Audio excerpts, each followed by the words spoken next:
Good morning, good afternoon to those joining us. We will be starting very soon. We're just giving a few moments to allow people time to join us, perhaps if they've not used the technology, the Cisco WebEx technology before, or they just need some time to settle in. We'll be making a start in the next 5 minutes. The program is up there. You can see the interesting program that we have ahead of us this morning or this afternoon. Just as a little reminder that when there are times for questions, please do put those questions in the chat, and Florette, on behalf of the organising committee, will be keeping an eye on that chat and reading those questions out to our speakers today. So we'll be starting very soon, but you're very welcome to be joining us today.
Okay, I'm just going to give it a couple more minutes and then we will be making a start.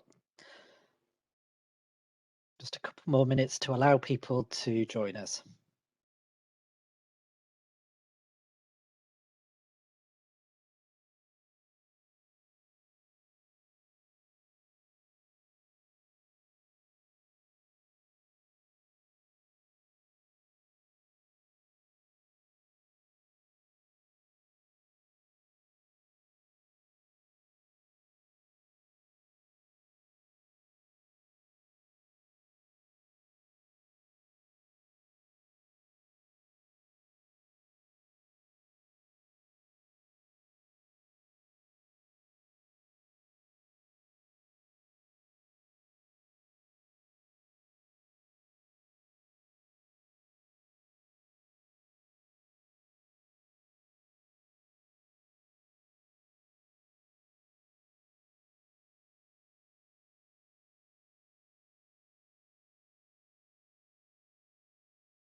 Okay, good morning or good afternoon, depending on where you're joining from us. We'll make a start.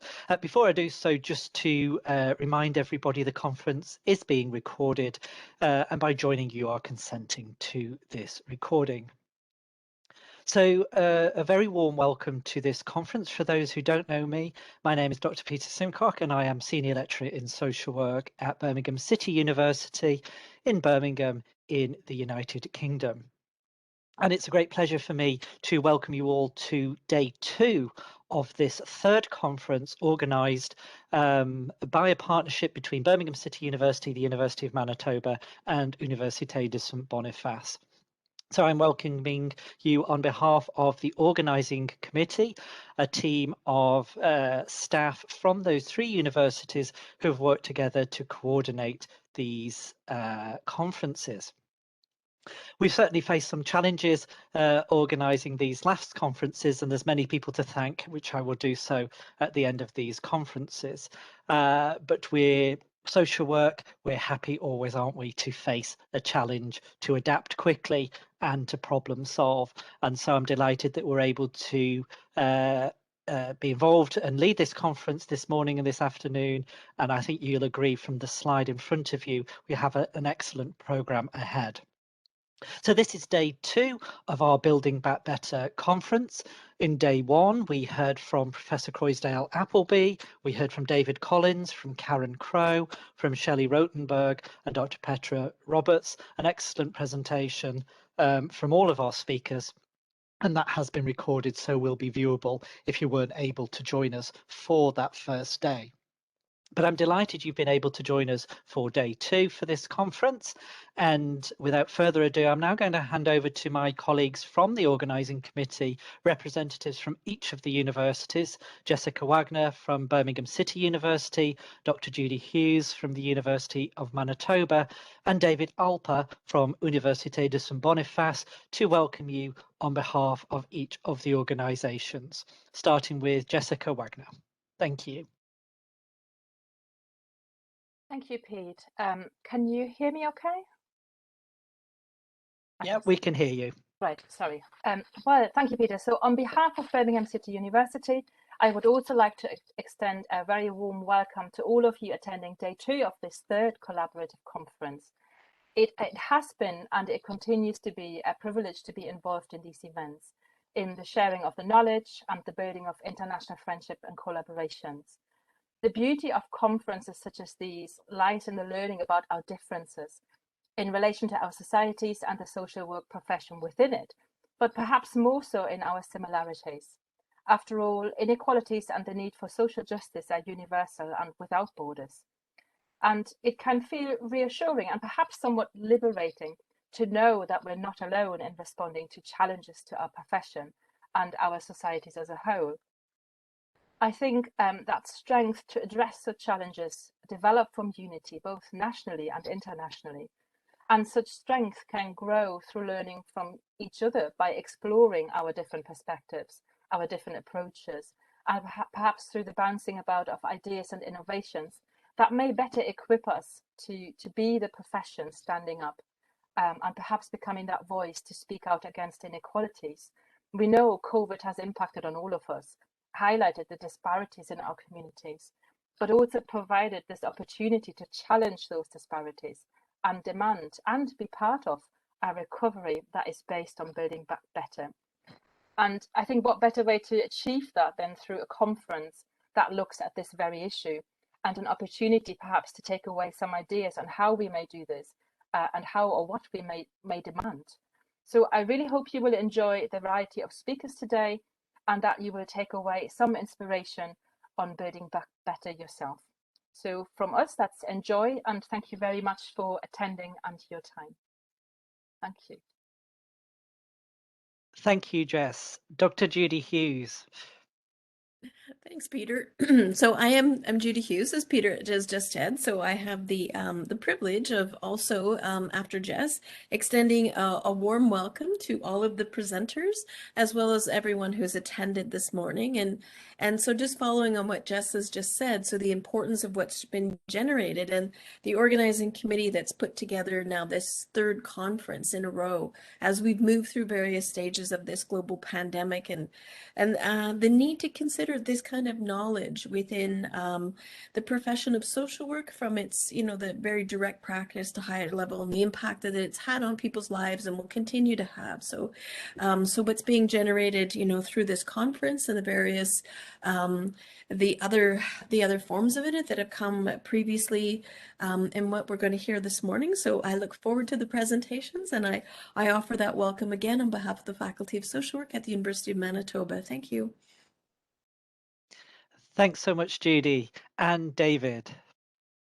Oui, bonjour tout le monde. J'aimerais vous souhaiter la plus cordiale des bienvenues de la part de l'École de travail social de l'Université de Saint-Boniface. My name is David Alper. I'm a faculty member of the School of Social Work at Université de Saint-Boniface, and I'd also like to welcome everyone who's participating in today's conference. I would like to add a few words in support of our colleagues at the University of Manitoba who are in the third week of a strike to defend the quality of post-secondary education and against the neoliberal austerity policies of our provincial government, which are contributing to growing inequality. Members of our faculty union at Université de Saint-Boniface have been walking the picket line in solidarity with them, as their fight is our fight. In social work and social work education, we do not sufficiently recognize the contribution of the trade union movement to the fight against inequality, to advances in living and working conditions and human rights. In Canada, there is no other force in society that has made a greater contribution to building our social security safety net, such as our universal healthcare system, old age pensions, or employment insurance. Unions in Canada have led the way in anti-racism initiatives, paid parental leave, pay equity, sexual harassment prohibitions, protections for sexual orientation and gender identity, and disability understood as a social injustice and not simply as a personal misfortune. Every collective agreement in Canada contains an enforceable human rights provision that protects union members from a wide range of discriminatory conduct at work. Having a clause in our collective agreement that recognizes academic freedom means, for example, that a tenured faculty member can speak out against our administration's refusal to recognize our university's complicity in the genocide of Indian residential schools and its resistance to putting into practice the calls to action of the Truth and Reconciliation Commission. We must also consider that, as Professor Barbara Heron has written, quote, the kind of social work practice that is being produced by the forces of neoliberalism does not require or even want a worker who exercises professional judgment based on critical analysis and reflection, much less a social justice committed social worker. End of quote. By fighting for decent working conditions and against unreasonable workloads, social workers also fight for better quality services for their service users. As we listen to the contributions of our speakers today, I know that they will provide much food for thought on the ways we can work towards greater equality. May I also suggest that one way we can truly build back better would be for social workers to become more active in the trade union movement. Thank you very much. Merci beaucoup.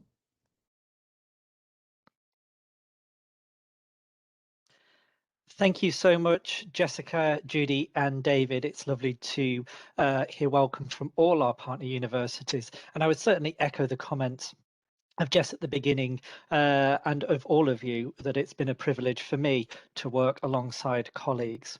And the message hearing this morning, this afternoon, from day one of this conference and also today is how much social work alongside its activism offers hope.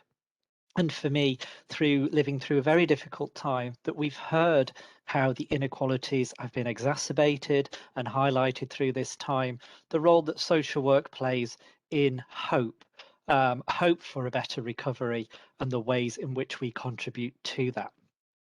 So before I introduce the first of our speakers, I would just like to remind everyone attending today that very kindly our colleagues at Critical Publishing have offered a discount on the very recently published book Social Work and COVID, and the details and the voucher for you to receive a discount on that book should you wish to purchase it is available from Eventbrite when you booked onto this conference. So the details about that text are on there. So do have a look if that is of interest to you. But now I'm delighted to hand over to the first of our speakers, Dr. Melanie Doucette. I do hope I've pronounced that correctly, Melanie. Melanie will be talking to us supporting equitable transitions to adulthood for youth in care in Canada. So over to you, Melanie. Okay, I see that there's a slide being shared here, but I was going to share it from my end because I do have a video to show, and I want to make sure I'm selecting all the right settings. So please give me a sign if you don't hear anything once I do show the video.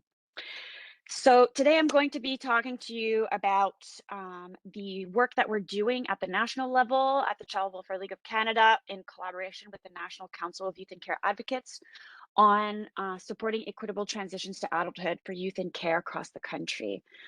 So before we get started, I'm going to show you a quick 3-minute video that's based on my doctoral project that I did in Vancouver back in the fall of 2017 that really sets the stage in terms of why it's such an important life period for young people in the child welfare system. Think about your turning of age birthday. Were you ready to be a fully self-sufficient adult? Think back to when you first moved out of your parents' home. Were you able to return if you needed a place to stay or a place to spend the holidays? Were you able to count on them and maintain a relationship after you moved out? For youth in long-term care, this is their reality. If they are unable to find forever homes during their time in care, they must rapidly transition to adulthood at the young age of 18 or 19, with no option to return in times of crisis. This is due to provincial legislation across Canada mandating child welfare agencies to release youth from their care at the age of majority. This contrasts with the experience of their peers, who tend to stay at home up until the age of 29 and continue to rely on their families, friends, and communities throughout their adult lives.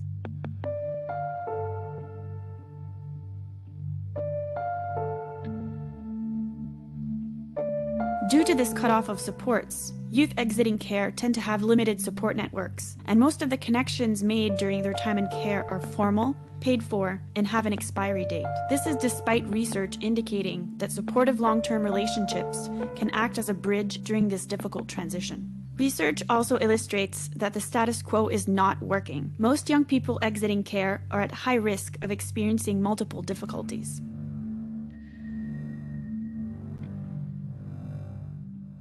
Child welfare decision-making often does not include youth in care's perspectives, and their voices are often left out. This SSHRC-funded project is important because it elevates the voices of young people from care from the Greater Vancouver area to inform the policies and practices that affect them. This collaborative photo voice research project aimed to take a closer look through the power of images and accompanying captions at the relationships that matter to youth from care and how those relationships can be developed, nurtured, and sustained over time in a healthy way. Preliminary results showcase the need for broadening the definition of family to include pets and parent-like mentors, and broadening the definition of community to include online forms of connection. Connections to spirituality, culture, and the land were also identified as important, especially for racialized and Indigenous youth. Through this project, and as a former youth in care myself, I aim to showcase that youth in and from care have a basic need for connections to others, just like their peers do. As human beings, we cannot and should not have to exist self-sufficiently and independently from others. Our peers who are not in care are not expected to age out of their families at the age of majority and continue to rely on others throughout their adulthood. This is simply a normal part of life for them. However, youth in and from care are taught to become self-sufficient as they prepare to age out of the system. To keep our inner fire alive, we need to be interconnected to others who can help us thrive within our communities. We need to be provided with the same level of ongoing care, support, and love that our peers receive, so we can get a fighting chance to thrive and not just survive. Think about your turning of... Sorry, for some reason it starts over whenever I click next slide. But hopefully you were all able to hear that. It just gives kind of a good background of the situation here in Canada for young people in the child welfare system making the transition to adulthood.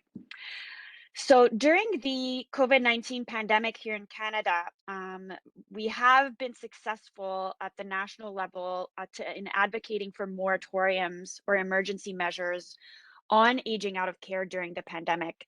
So in March 2020, a bunch of advocates from across the country, youth and care networks, and key allies mobilized to advocate for these moratoriums with the various provincial, territorial governments, as well as with the federal government, as they have jurisdiction over First Nations youth on reserve who are in the child protection system.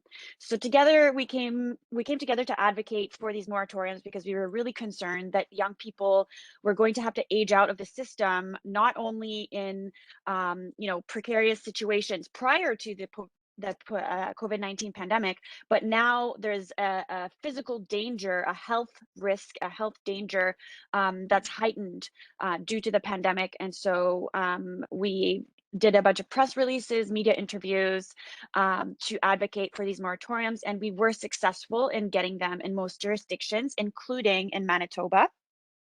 And we have been advocating ever since for these moratoriums to be maintained or extended because they keep having expiry dates, as you notice on this map. This is the most up-to-date map, and the one in Manitoba is expiring at the end of March 2022. So right now, we're still advocating for these, but we're moving a bit more towards pandemic recovery.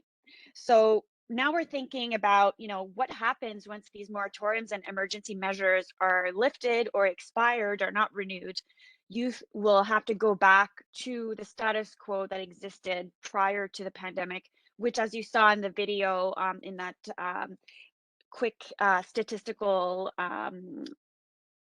view, that young people in care in Canada are not having great outcomes as they transition to adulthood. So what existed prior to the pandemic wasn't working, and we're advocating for a different way of doing things, a new normal, as they keep saying in government, that we're going to enter into after the pandemic. We think youth in care also deserve this new normal. And so on October 4th, we've been working on this for a whole year. We released a report at the League in collaboration with the National Council of Youth and Care Advocates, a report titled Equitable Standards for Transitions to Adulthood for Youth in Care, with an accompanying policy brief. And I will put some links in the chat after the presentation, just for you to go read the report, as I have a very short time to present to you today. But we did work on this together as a national council, and most of the national council is comprised of people with lived experience in the child welfare system. I myself also have lived experience in the child welfare system. I'm originally from New Brunswick, where I was in care until age of majority. And so we worked on drafting these standards together and then validated them with young people who are currently in care or have recently aged out of care from across the country before releasing them in October. And the work that we're doing at the national level really is complementary to the ongoing local advocacy work that's been led in the various provinces and territories by our National Council members. So for Manitoba, for example, we have Voices Manitoba, which is Manitoba's Youth and Care Network, sitting at the table at the national level. And the work that we do is very much complementary to the work that they've been doing and advocating for reform on the way government deals with transitions to adulthood for young people in care. So what do we mean by the word standards? This was something that in presentations to government prior to the release of the report, they said, oh, that's a loaded word in government. I'm not sure that should be the word that you use. But this is really how it has been defined by and for youth in care. And this is the standard of care that youth say that they want and that they deserve and that they need. So what we mean by standards is the minimum key elements that need to be in place before a young person exits the child protection system and transitions to adulthood. And this has to be inclusive of all youth who are placed outside of their home of origin into the child protection system. So regardless of their age, regardless of their place of residence, regardless of their legal and or placement status or type of placement. So whether they're in a residential or group home unit, a foster home, a kinship placement, staying with friends, in an independent living apartment, this applies to all young people who have been placed in the child protection system. And really our overarching goal with these standards is to ensure that youth in care are afforded the same standard of support and opportunities for success as they transition to adulthood as their peers who are not in the child protection system, but while also recognizing the inherent traumatic impact of child removal and separation from their families of origin, as well as their trajectory throughout the child protection system, because that also has inherent trauma as well. So why did we choose the word equitable to define those standards? We decided to focus on equity rather than equality, as you can see here in this diagram, because equity recognizes that one size does not fit all. Universal programming doesn't always work. And that providing the same supports to everyone does not elevate them all to the same level or standard. So really, we want each youth to be recognized as having a variety of different circumstances and backgrounds, and being able to allocate the exact supports, resources, and opportunities that are needed for them to reach the outcomes that are equal to those of youth of the general population. So really meeting youth where they're at, instead of having young people trying to fit into all these boxes that are determined by the system. The implementation of standards also have to be done within a trauma-informed approach, because youth in care, like I mentioned, lived with various forms of trauma, which can manifest in a variety of ways, and that can include the inability to seek out for help or the inability to accept help. And so the door needs to always be left open for young people to be able to return in times of crisis and in times of need.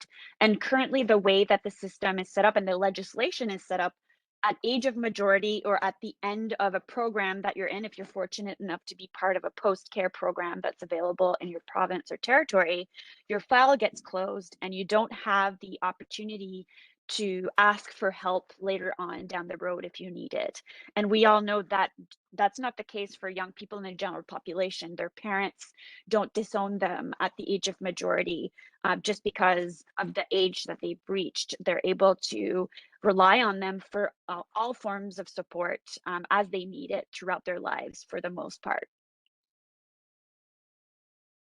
So our vision with these equitable standards is really because we dream of a world where the term aging out no longer exists in our vocabulary, nor in child protection legislation and mandates. We dream of a society where youth in care are interdependently supported through their entire lives, just as their peers who are not in care, who can rely on their families, their friends, and their communities well beyond the age of majority and throughout their adult lives.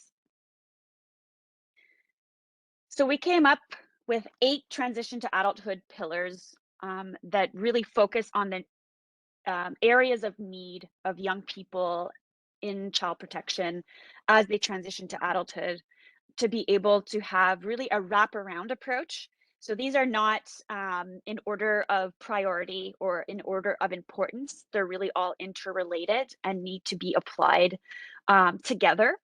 But the financial pillar is foundational because youth can't thrive in other areas of their lives if their basic needs aren't met. So that's really important to emphasize, that the financial pillar really is throughout all the other pillars as well, to be able to, for youth to be able to focus on these other areas of their lives. So the pillars are financial, education and professional development, housing, relationships, culture and spirituality, health and well-being, advocacy and rights, and emerging adulthood development.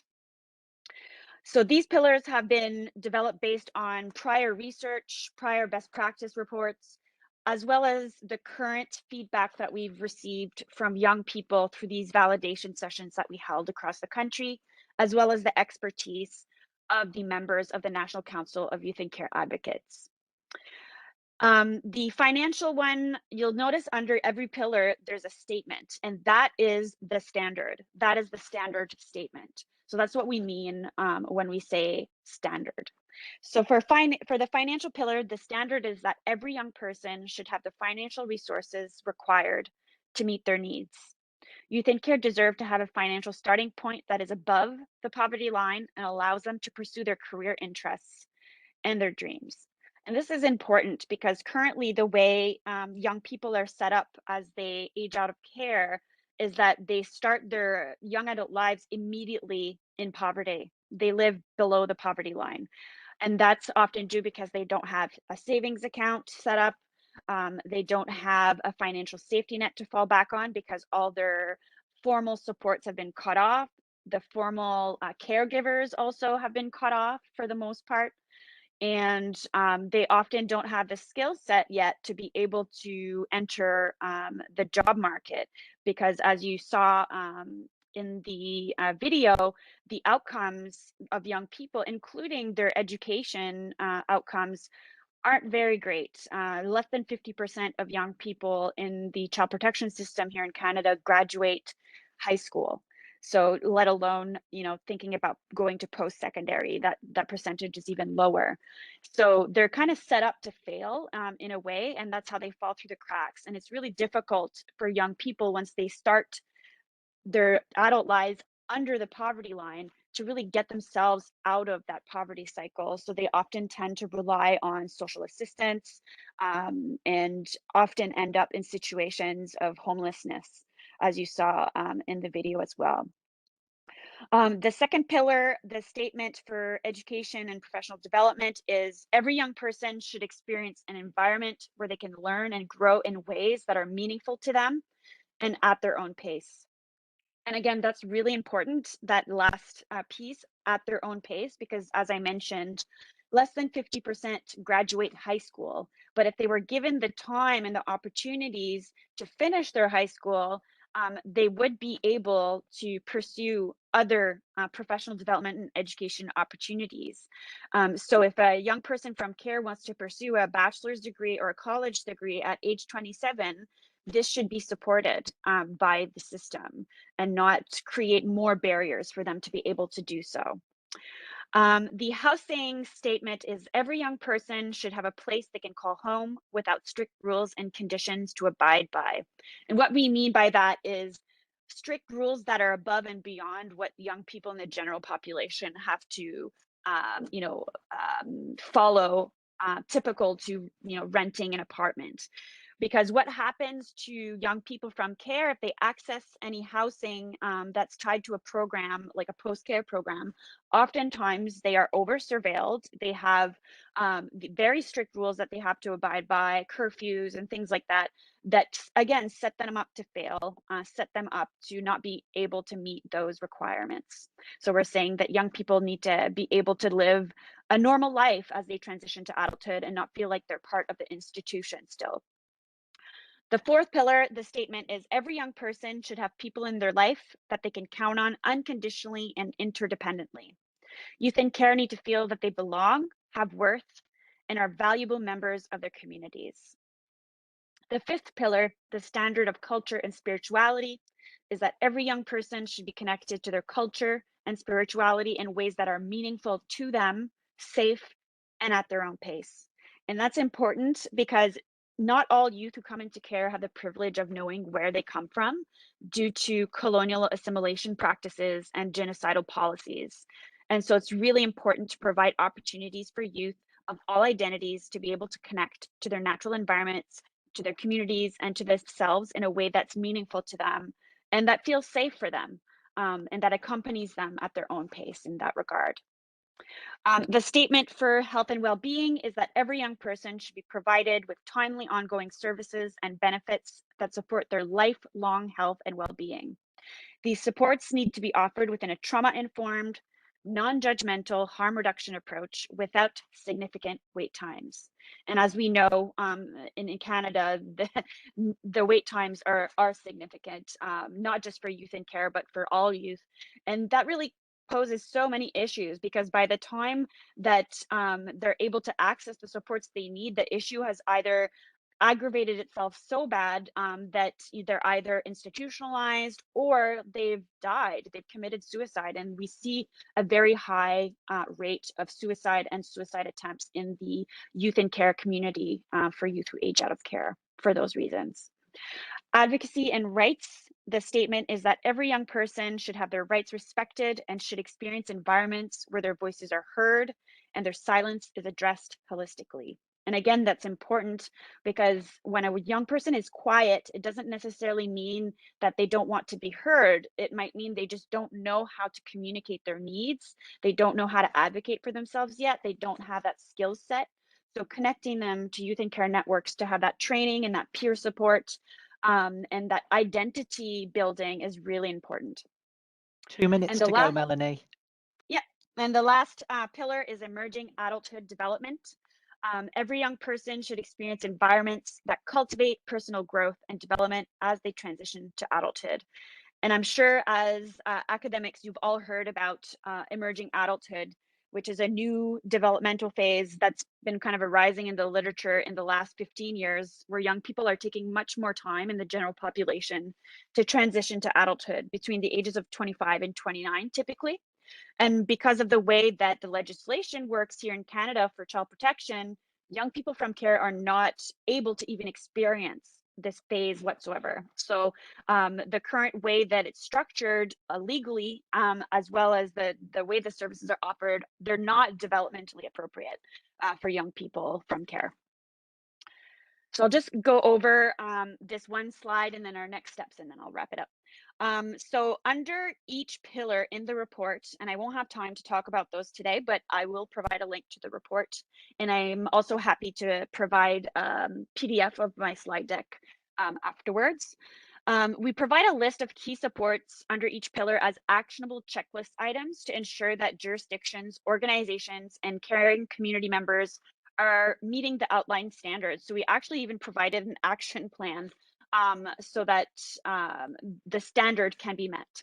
And these key supports have been defined by and for youth and care under each pillar. And so the next steps for this project, it's a 3-year project. We're looking now to develop a fidelity or evaluation model regarding these standards. So we're going to be doing local consultations across the country in the spring of 2022, including government, child and youth advocates, frontline workers, the community sector, youth, foster parents, and so on. And we plan to release this model in the fall of 2022, and we are aiming to get 2 to 3 jurisdictions on board to pilot this evaluation model to kind of examine where they're at baseline in meeting those standards and where they need to go to be able to meet them. We're also planning to develop and release an online training program that will be released in the fall of 2023. And ultimately, we're aiming for engagement and public endorsement of the standards by governments, child and youth advocates, as well as agencies and organizations. And I'll stop it there, but I will put things in the chat afterwards for your information. I do have a webinar coming up in December to provide more details on this. So I'll also put that in the chat later on, and feel free to contact me directly if you want me to come present to your organization or you have some questions and you want to engage with me afterwards. Thank you. Brilliant, Melanie. Thank you for such a great start to this afternoon's conference. Really interesting presentation. And I really enjoyed hearing the pillars. I think that was so helpful for social work generally, really, to think about all those areas of needs and how they're interrelated. And in particular, and I'm sure David Alper, my colleague on the organising committee, would be very pleased to see housing. This is something we've commented on before, the importance of housing and a place to call home, really. But equally, I feel quite inspired to see relationships, culture and spirituality up there, and your comments that these aren't in some kind of a hierarchy. These are all really important aspects of need. I'm sure people have got questions. So I'm going to hand over to Florette to ask, are there any questions in the chat? If you do have any questions, please do put them in the chat, and Florette will pick those up and we can share those now for 5 minutes with Melanie. Florette, any questions? No questions at this time, Peter, unless oh, there's one that just came in. One would, and Jess asks, one would think that some of the elements you have addressed here are common. We all need to live successfully. If these are not already standards to work towards, what do you think are the barriers to put this into place? Is it resources, funding, or the political will to do so? All of it. I think it's all of those things. And I think it varies also by province or territory, because here in Canada, for those who aren't from Canada that are here today, in Canada, child welfare and child protection services, it's a jurisdiction of the provinces and territories. Aside from First Nations youth who are on reserve, that falls under federal jurisdiction.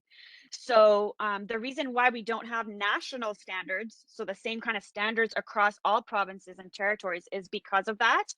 And really, that's what we're advocating for with these equitable standards, is that no matter where a young person lives in Canada, they should be guaranteed that standard of care and that standard of support as they transition to adulthood. So it shouldn't matter where your geography is, where you live. You should be guaranteed that minimum standard of support as you transition to adulthood, and that currently does not exist. This is the first of its kind in terms of proposing national standards across the board. And so various provinces and territories have been undertaking some form of reform to the way that they're doing the transition to adulthood for young people in care, but it's not consistent across provinces and territories. And oftentimes post-care supports that are offered in some of the provinces and territories have so much eligibility criteria or restrictions and rules attached to it that only a small portion of young people who are exiting care actually get to access and benefit from those programs. And that's something that was found in BC. For example, they did kind of a survey to see how many youth were accessing post-care, any type of post-care support or service. And they found only 1/3 of the cohort that exits care every year is actually accessing post-care support. So that leaves 2/3 of young people completely out of being able to access the supports and services that they need. And it's totally because of all these hoops they have to jump through to be able to get those services. And what we're advocating for is that young people, it should be guaranteed, no matter who you are, no matter your background, no matter your needs, you should be guaranteed at a minimum these standards and these types of key supports and services that are listed in the report. That's very interesting. Thank you very much, Melanie, for that. David is asking, is this information?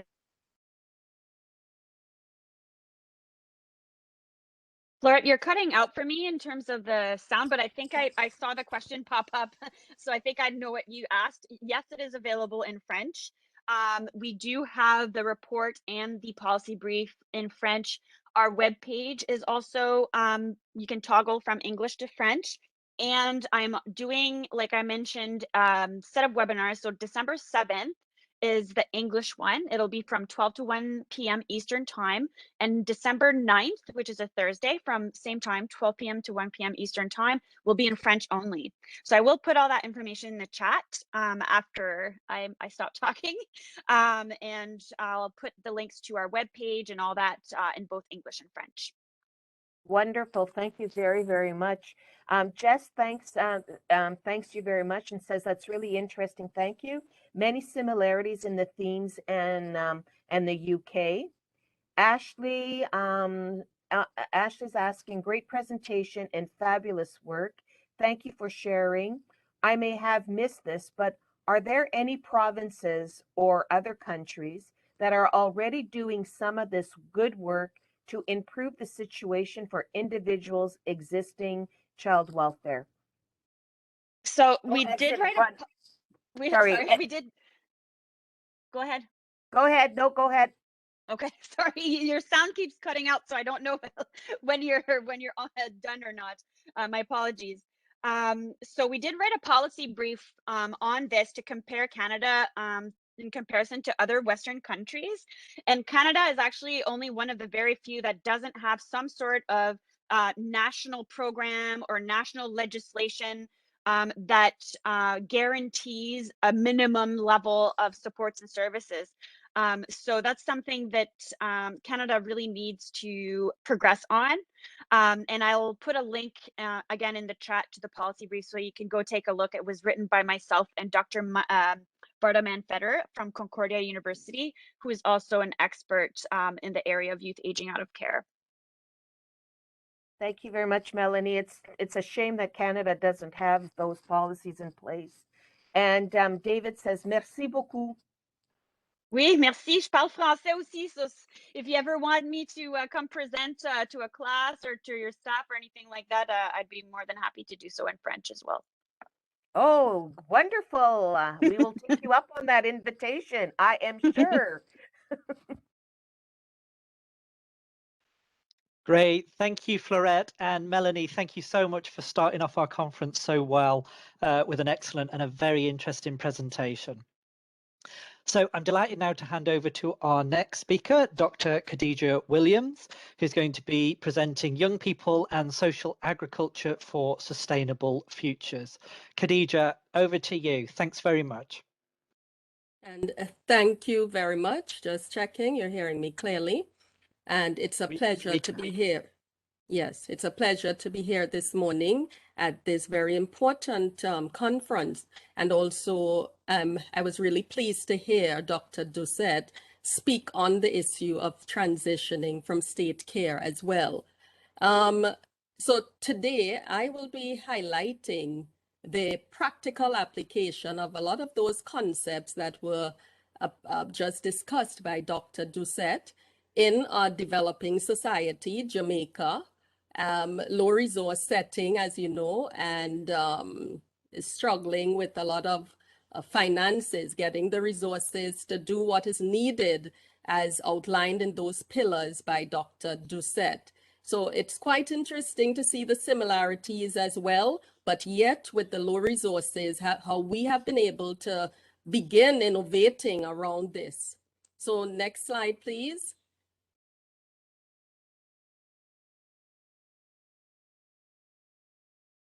So I'll introduce you to our agency, Village Academy in Jamaica. It's located in St. Anne.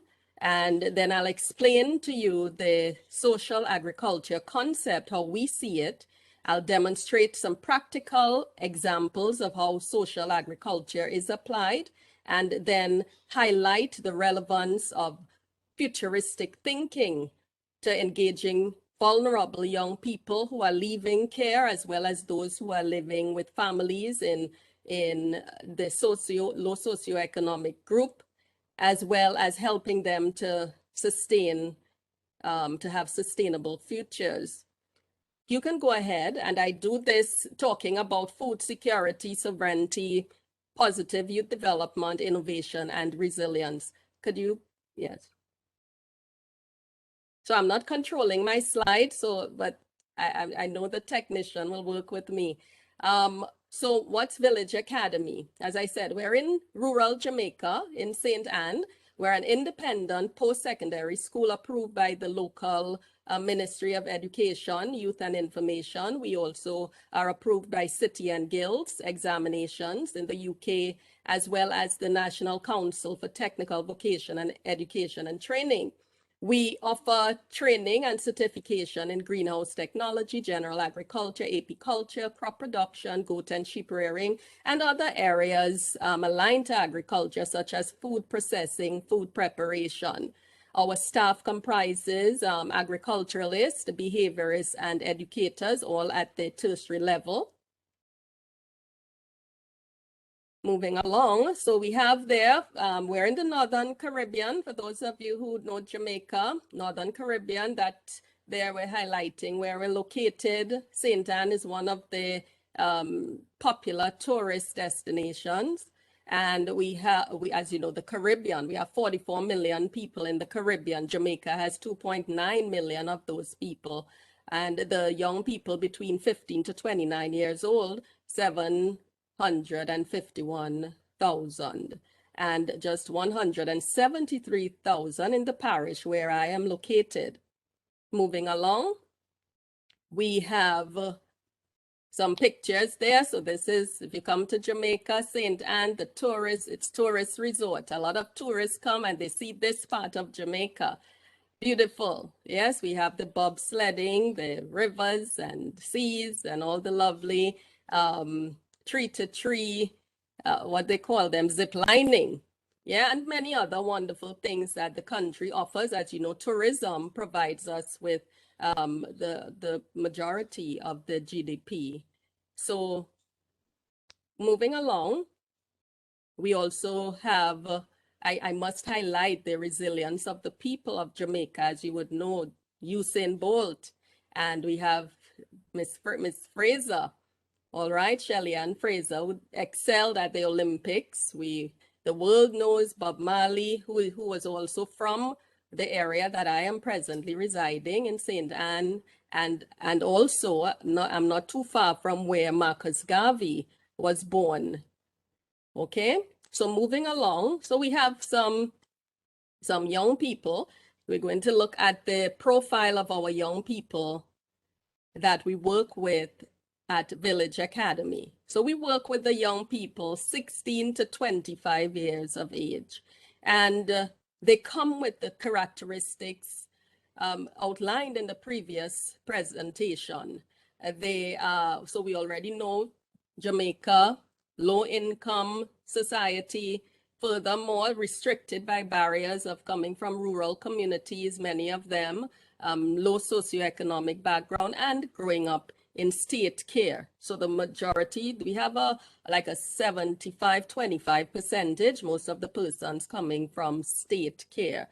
And our program is designed around supporting their transition into independent living.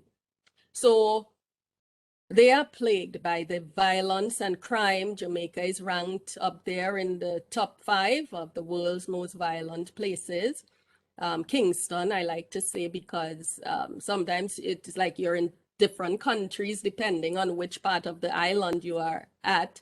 Where I am, thank God, we're a very peaceful place so far. And as I said, tourist destination. Rural communities and natural resources, I talked about that in terms of the limitations of our rural people, access to resources, substandard infrastructure, and so on. The physical health and well-being of our young people who come to us as they have been affected by adverse childhood experiences is very prevalent. And they come to us many times with learning disabilities and mental health challenges. So that's their profile. And around them, as well as they exist in this ecosystem, we have the COVID-19 pandemic that has exacerbated the issues for these young people. And as a result, we are also seeing a rise in crime, the technological challenges. I will be very grateful if I do not get a power outage right now, because I am in the rainforest. So that is a challenge sometimes for the online learning. And just an overcast will cut the Wi-Fi. So those are some of the real challenges for us in the community. We have also seen, because of the negative impact of the pandemic on tourism, and a lot of the people in the community, the young people who come to us who are not in state care, their parents rely on tourism-related jobs and have been laid off from their jobs. So thankfully, the industry seems to be picking up again. So there is some resuscitation taking place, but we are still feeling the impacts of that. So this year we have been where students would have been registering. We have seen a drawback in that regard, as persons are now opting to get employed rather than continue education. There are increased fears and anxieties among the young people and their caregivers and parents.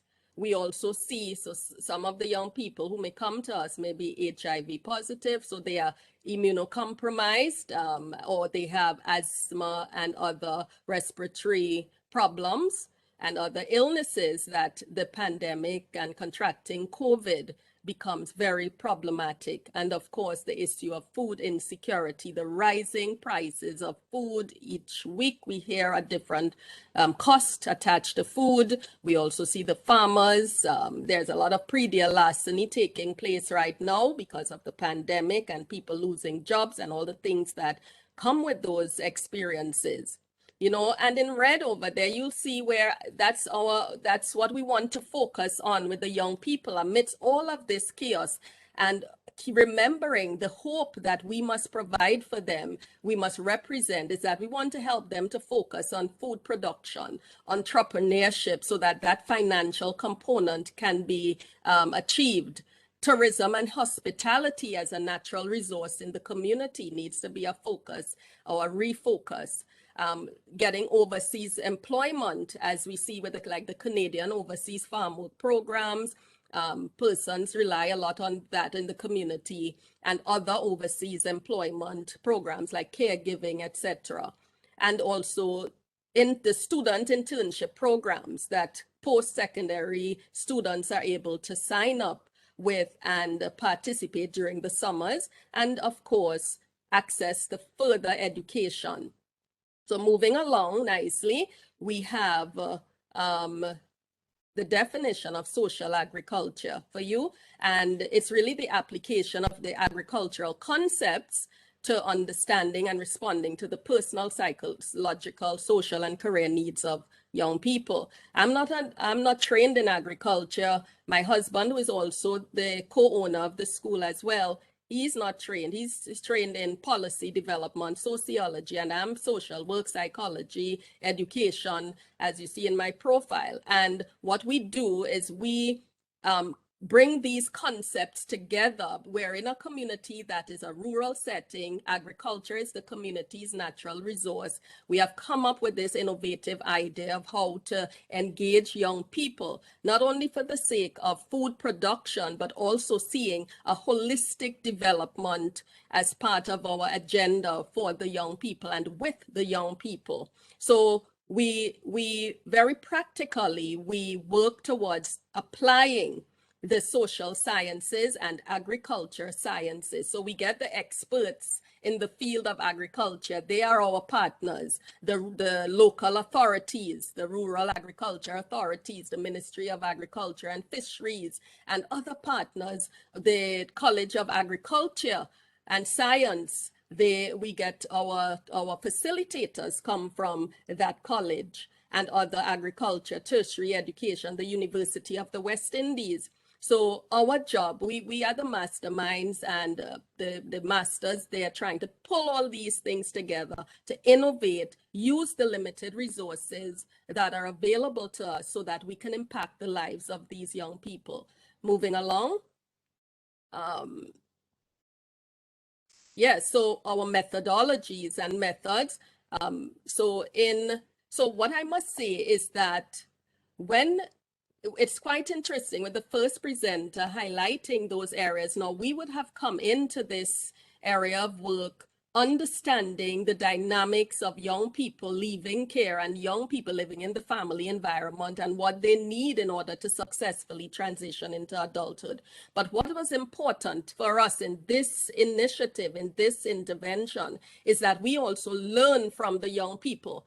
Our program has been in existence for 6 years now, and we have been learning, documenting, relearning a lot from them so that we are able to have this program evolve over time. So it's anthropological and action research oriented as we grow and we learn. And what's quite interesting as I listen to the first presenter and triangulate, it is exactly what we are seeing and learning from the young people. Yeah, the need for them to be able to exercise their agency, not be further controlled and institutionalized. We need to help those leaving care to be de-institutionalized because there is a certain level of thinking and dependency and lack of exercising their agency and making decisions that are in their best interest. In terms of seeking housing and so on, how do we help them so that they can transition successfully with those necessary skills that are required to survive in the 21st century? So we've been learning a lot from these young people. that are with us, are living with us. Yes, it's a residential school. And every day we are just learning new things, and the pandemic has just added a layer for us.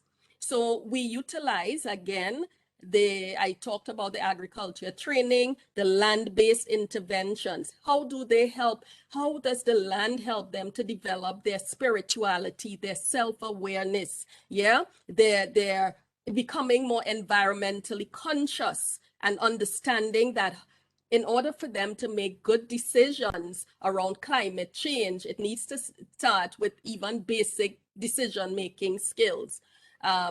Basic self-awareness and understanding your connections with the land. Relational care is important. So choosing the right staff is critical. The young people are also on our selection panels when we are interviewing staff. They will be there and they are part of that process. We look for persons who understand how to work with young people who have been traumatized. So the trauma-informed care is important. We look for young people who are able to work with youth. Yes, we look for those employees or prospective employees who are able to apply the principles of positive youth development. And critically, again, we want civic-minded young people to transition independently. So immersive training is important. We take them on field trips to Bob Marley's birthplace, understanding the lessons to Marcus Garvey's place of birth, and understanding the lessons of entrepreneurship as posited by Marcus Garvey, understanding their country, yeah, their country and what Jamaica stands for and how they can reclaim Jamaica as it should be. So moving along, yes, and of course you will see in the following images that are coming, you will see how we go ahead, you can go ahead, how we do this. All right, so just so from here you're going to see quite a lot of images of how we actually do what we do. So I'm just going to share this slide with you. This is how we see the core elements for successful transition. Certification is important. Competence, they must be competent. They must be certified. It's important in our context. The technological competence we see as a separate element that is needed. So, and you will learn more about how we do that. Collaboration and teamwork, personal care and spiritual awareness, life skills, social responsibility, ethics and social support, global and cultural awareness. Right now, our young people, they should be online with their facilitators, yes, listening to this conference and learning, and because we're talking about them. And they have helped me to construct this presentation. So it's important that they understand the importance of who they are, what they're doing, and their contributions. Yeah. So their communication and critical thinking and advocacy skills are also relevant. Independent, creative, and problem-solving skills. Moving along. So next slide. We're going to talk about the technical competence, collaboration, and teamwork, showing you just some images of how we do it. So we, as I said, we work with the technical vocation and education training principles, which is 80% practical experience, 20% theory. So most of the times our young people are actually in the field. So this is one of our groups in the agri-food processing lab, learning how to process foods for longevity on the shelf. Go ahead, and they all work in teams. These are some of our young people engaged in poultry care and production on the farm. So they learn how to take care of chickens, how to raise layer birds so that they can get healthy eggs. They also know how to slaughter the chickens. Yeah, and on the right, they are actually at one of our best practice industries, a poultry industry that has ISO standards, and they will go there for field trips to see how the best practices are done. Because at our school, we are not ISO certified, but definitely we have all the resources and we are approved to do the training. So we utilize our community partners where they have the international standards to implement some of the training. Go 2 ahead. minutes, Khadija. Thank you very much. Yeah. It's a lot of pictures. So it's just images now of evidence of how we do this. Moving along, trainees are there. Yes, those are their products. This is how they are assessed. Moving along, thank you. We'll spend like 3 seconds per slide. Okay, this is them in the food preparation class. And again, this is one of our oral assessments taking place. So we use different methods of assessment, understanding their learning challenges. It's portfolio development, oral assessments. They may have multiple choice, practicals, different modalities of assessments. Moving along. Technological competence. These are our young people understanding how to apply technology to agriculture training. The 2 young ladies there are engaged currently in a coding exercise. How do we code for agriculture? And the young men are learning how to use drones in farming. Moving along. Personal care, we use the products from the farm. So you see they understand. So even in this session, while they are learning how to make soaps, we will be talking about the importance of personal hygiene and care and so on. The products you're seeing there were produced by them. You see lemon soaps, so lemons from the farm, goat's milk from our goats, and all the different lemongrass bushes and herbs are all put into the soaps. And the sessions are used to reinforce the learnings, the teachings of personal development and self-care. Moving along.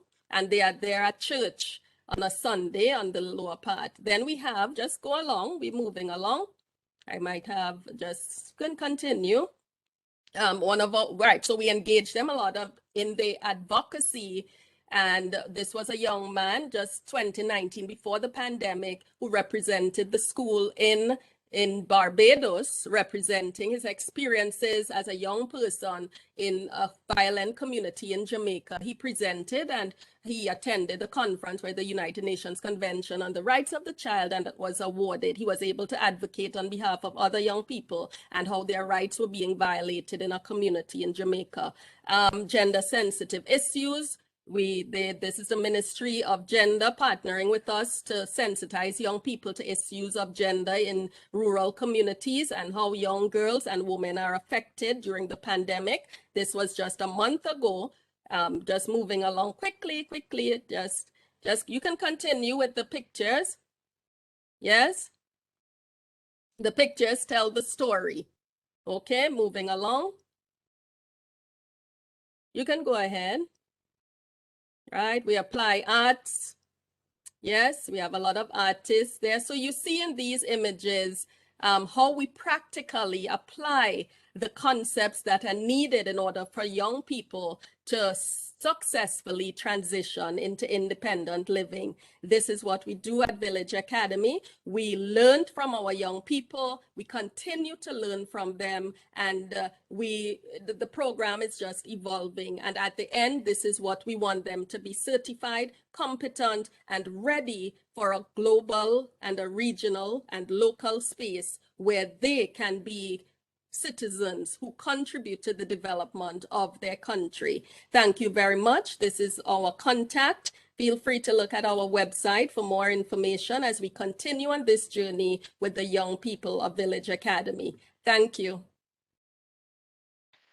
Khadija, thank you so much, and congratulations to you and the young people who have helped you put that excellent presentation together, and for your outstanding work.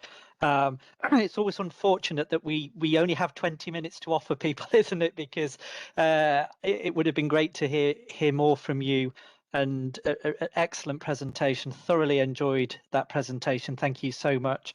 I'm sure people may well have questions, so I'm going to hand over to Florette, who's keeping an eye on the chat to see what those questions are. Thank you so much, Khadija. Thank you. Thank you very much for a wonderful presentation. I'm just waiting for the first question to come through, but I'm just wondering, how long can a youth stay in the village? 1 year to 24 months, so 1 to 2 years. Okay, so the certification, does it take place during that time frame, or is it at the end of their time in the village? Okay, so the program is well tailored to meet the individual needs of young people. So there may be a young person who wants to do a 3-month program, a 6-month program. We will sign them up with the National Council to complete that training in that time. Because there may be a young person who does not have 2 years to complete, but wants to do a shorter program. We will accommodate that. Yes? Okay. And I must add the caveat, though, that we do have some of them who end up staying with us. Like right now, we have a few who are with us for like 3 years, because they are also now employed with us on the farms. Okay. So they can actually become mentors in some ways to the Yes. people coming in. Yes. Okay. We have another question here from Dee Brome. How does the land-based therapy alter negative behavioral patterns? Right. So what we have learned so far from them is that it helps them to be introspective, to be very reflective of, their situation. So let me give you a good example. If you go onto our website, there's a particular space there we have for the young people where they share images of things that inspire them on the land. So they call it their Motivational Corner. So they will go there and share, inspirational things, like if they saw a butterfly or a tree or something they were doing that made them reflect on their experiences, made them rethink a position on an issue. They will highlight it. Yeah. So I think in that way, there is some change.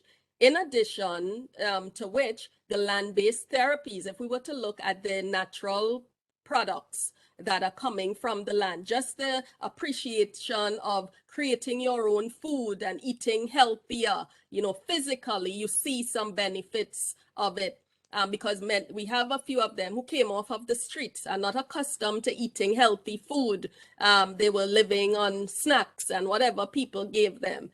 So the therapy is the land-based therapies can help in that regard, in the restoration of young people. And Very those are just 2 simple examples. Over time, as I said, we are learning more from them how this intervention is really impacting them. And also in terms, it may not be therapy, but it may be more around their overall well-being. They get an interest that this is where they learn, I'm really good at taking care of chickens, or I'm really good at working with orchids, so maybe I can start a business with this. So they learn more about themselves, self-awareness. Very interesting. How is the Village Academy funded? Is it a government project or is it an NGO? No, it is a community-based organization, NGO. We were funded for the first 5 years by a UK-based organization, and we are now in our sustainability phase, the Ministry of Education now would refer young people to us, or we recruit young people, and they will fund partially their tuition. So there is a partnership with different entities. The Ministry of Education now, we continue to seek subventions from persons abroad. We are constantly writing grant proposals, trying to see how we can best sustain this initiative. And also, I must add, we are also open to partnerships with universities like yours, where students can come and have their in-house training, practicals, internships. And that's one way of us dealing with an issue of low human resources while also training. Very interesting. Okay. Thank you so very much for your responses to the questions. That's it, Peter, at this point. Thank you so much, Florette. And Khadija, it's really interesting to hear about you talk about this motivational corner and what's inspired you. And I have to say, the first 2 presentations from yourself and for Melanie are certainly things that have inspired me today. So I'm grateful to you to both. Very, very interested in a fantastic start to the conference today.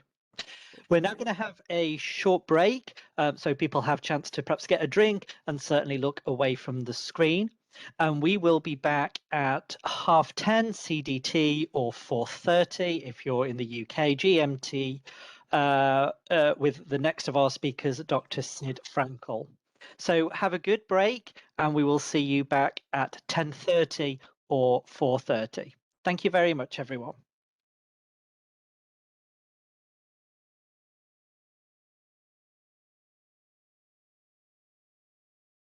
Okay, well, I hope everybody's had a chance to have a break from the screen and to get a drink. I'm delighted now to welcome, I was going to say, Sid, our very own Sid, to mean that you're part of the organising committee. I don't want to suggest that we in some way own you and you see it as as the way I intend it. But I'm delighted to welcome our third speaker for the conference, Dr. Sid Frankel, who's going to be talking about poverty, the pandemic, and human rights. So, Sid, over to you. Thank you, Peter. And I should tell you all that I am a member of the University of Manitoba Faculty Association.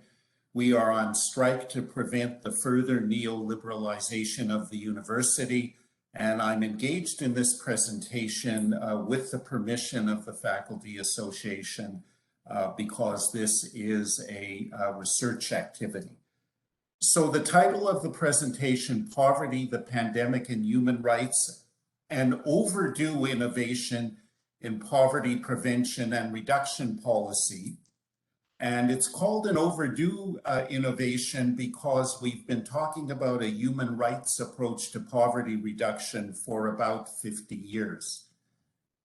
I'm happy to share these slides if anyone would find it useful. This is a forthcoming paper in the Canadian Yearbook of Human Rights. And we will quickly go through 5 areas of content. So I will briefly describe what we know about the differential impacts of the pandemic in Canada for the poor. I'll talk again briefly about the philosophical basis for defining poverty as a human rights violation. I'll outline a human rights approach to poverty prevention and reduction as articulated largely by the United Nations. I'll talk about how Canada varied from a human rights approach, and I'll talk briefly about what we should have done and can do to cohere with the human rights approach. So looking at the differential impacts, we can clearly say we were not all in this together, because that has been the narrative from politicians throughout the Western world, that everyone is in this together. Well, the poor were in this deeper.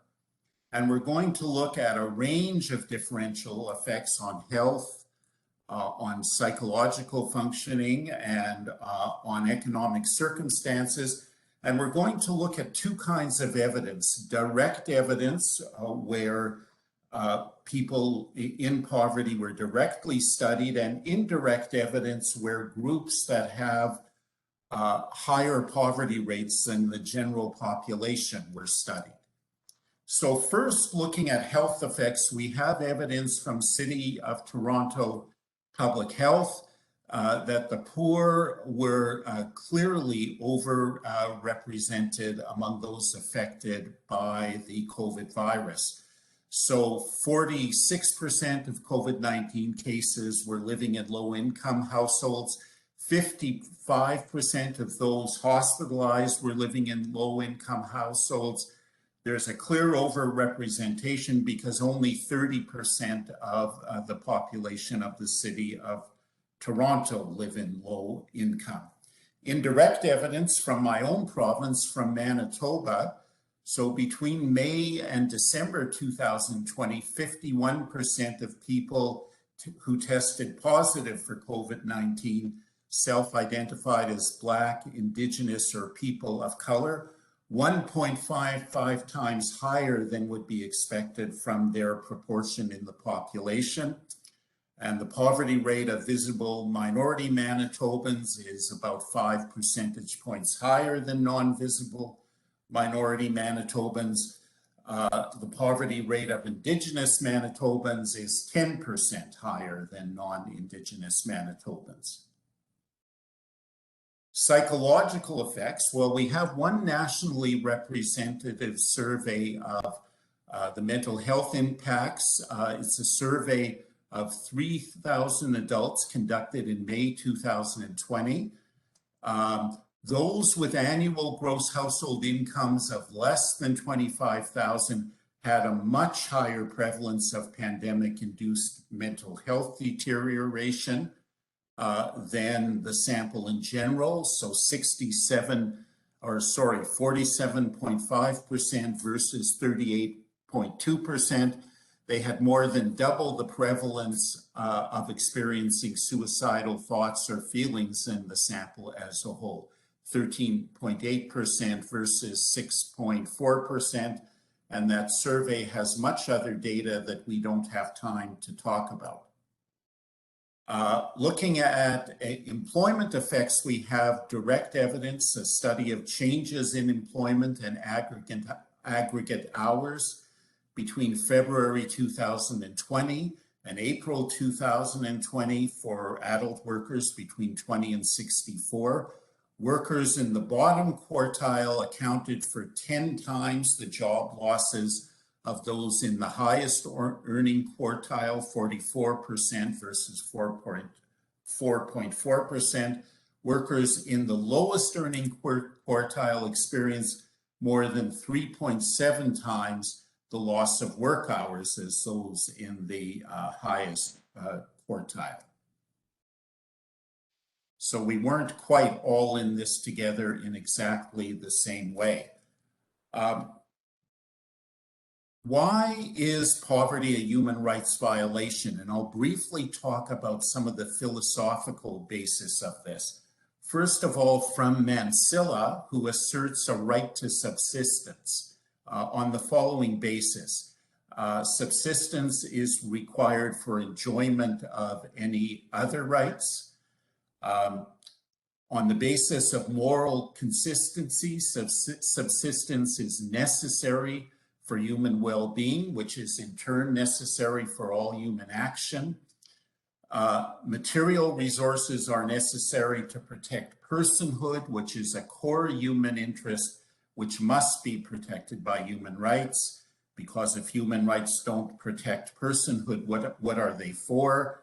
And subsistence is necessary. It is a basis for a minimally decent life. Hogue has asserted social justice criteria related to the exercise or failure to exercise agency. So poverty is a human rights violation when it's caused by purposeful acts or interactions which are harmful. It's a human rights violation when there are omissions or interactions that fail to alleviate poverty. And it's a human rights violation when the actions of social institutions result in some lacking access to their economic human rights. So the argument here is based on agency. Campbell has made even a broader argument based on humanity. So he argues that there is a philosophical requirement that we act benevolently with altruism and caring, and even if we haven't used our agency to place others in poverty, we do, on the basis of our joint humanity, owe them action to help remove them from poverty. So what does this human rights approach look like? And here I'm working from a United Nations document. So the human rights approach is based on empowerment so that the poor cannot be coerced either by the market and the state. And therefore it favors rather entitlements rather than conditional programs such as social assistance. And the key entitlement that I argue for is a basic income, and I'll talk more of that about that later. Secondly, a human rights approach to poverty reduction and prevention treats the international treaties that Canada has ratified as a normative framework to guide policy formulation. So we don't just sign these treaties and leave them to the side. And the prime treaty is, of course, the International Covenant on Economic, Social, and Cultural Rights, which Canada has ratified. And it contains the basic minimum core, which includes the amelioration of poverty. Thirdly, a human rights approach implements accountability mechanisms to ensure that policy goals are achieved and human rights obligations are fulfilled. Importantly, a human rights approach defines those living in poverty as a vulnerable group, and it would have purposely focused on limiting their poverty-related elevated risk of infection and hospitalization. This would be based on norms of equality and non-discrimination, and all policies and programs would be evaluated to determine if they are as accessible to the poor and as effective for the poor as for other populations. A human rights approach provides an opportunity for those living in poverty to participate in the formulation and implementation and monitoring of policies and programs. So quickly, that is a human rights approach to poverty prevention and reduction. What did Canada do? Well, Canada maintained its dependency on the path of a social liberal welfare state. So this means that most social welfare programs remain residual and conditional, with the family and the market remaining the primary institutions for meeting needs. This means that there is a distinction between the deserving poor, children, seniors, people with disabilities, the sick, and the undeserving poor, able-bodied adults expected to work and have labor market attachment. Thirdly, the social elements in the Canadian welfare state are limited. They include universal primary, elementary, and secondary education, and some health services, physician and hospital services. So in responding to the pandemic, Canada maintained this pattern of a social liberal welfare state and did not really introduce a human rights approach to dealing with poverty in the context of the pandemic. Canada didn't frame its response to the pandemic in terms of reducing the predictably differential impacts of the pandemic on those already living in poverty. So it was clear that the poor were a vulnerable group who would likely be affected. The Chief Public Health Officer of Canada published a document indicating it, but nowhere in government rhetoric is the goal stated of protecting the poor in the context of the pandemic. The stated objectives were to provide support to workers who had to quarantine or have been ordered to self-isolate, and to help support employers and their workers who are experiencing a downturn in business due to COVID-19. So the stated objectives were very market-oriented. And furthermore, the federal government paired the health and safety of Canadians with employment. It didn't talk about the health and safety of all Canadians. It talked about those involved in the economy. And here is a very early statement from the Prime Minister of Canada, Justin Trudeau, on what Canadians could expect from its federal government. Our message to Canadians is clear. To every worker and business in every province and territory, we have your back and we will get through this together. And notably, he does not mention the poor who we have seen were and are at increased risk.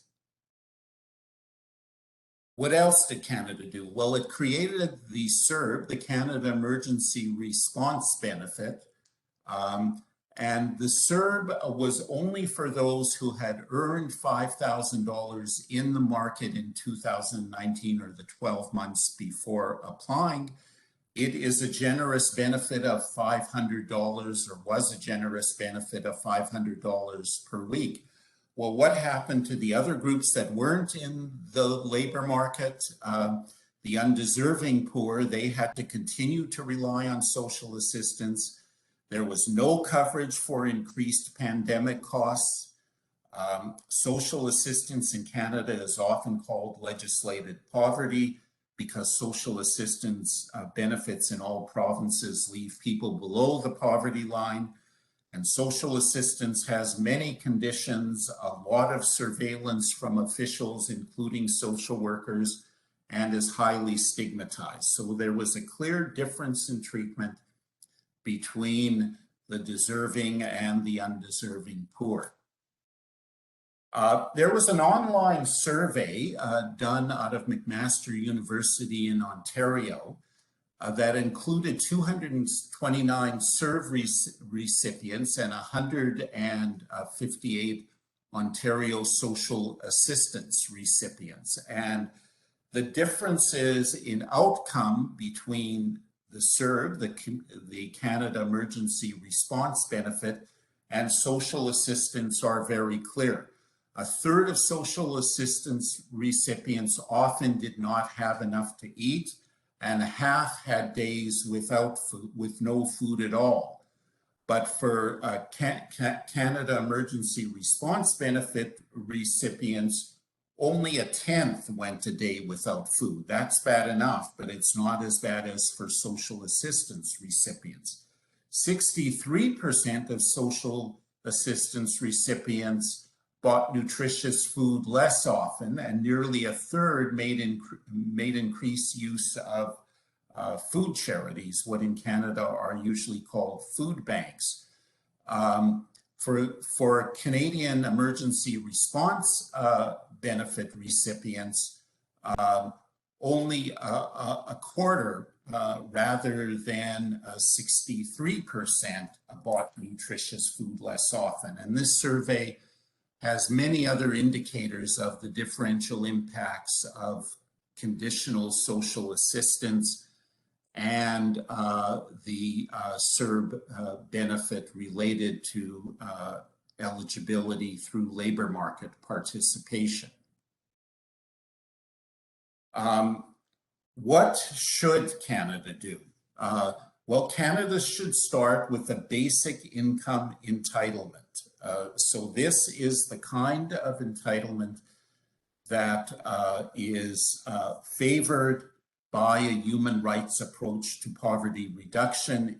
As I said, it provides, because it is unconditional, it provides protection against coercion from the market, against workers being forced to take jobs which are of low quality, are dangerous, and don't fit for the worker.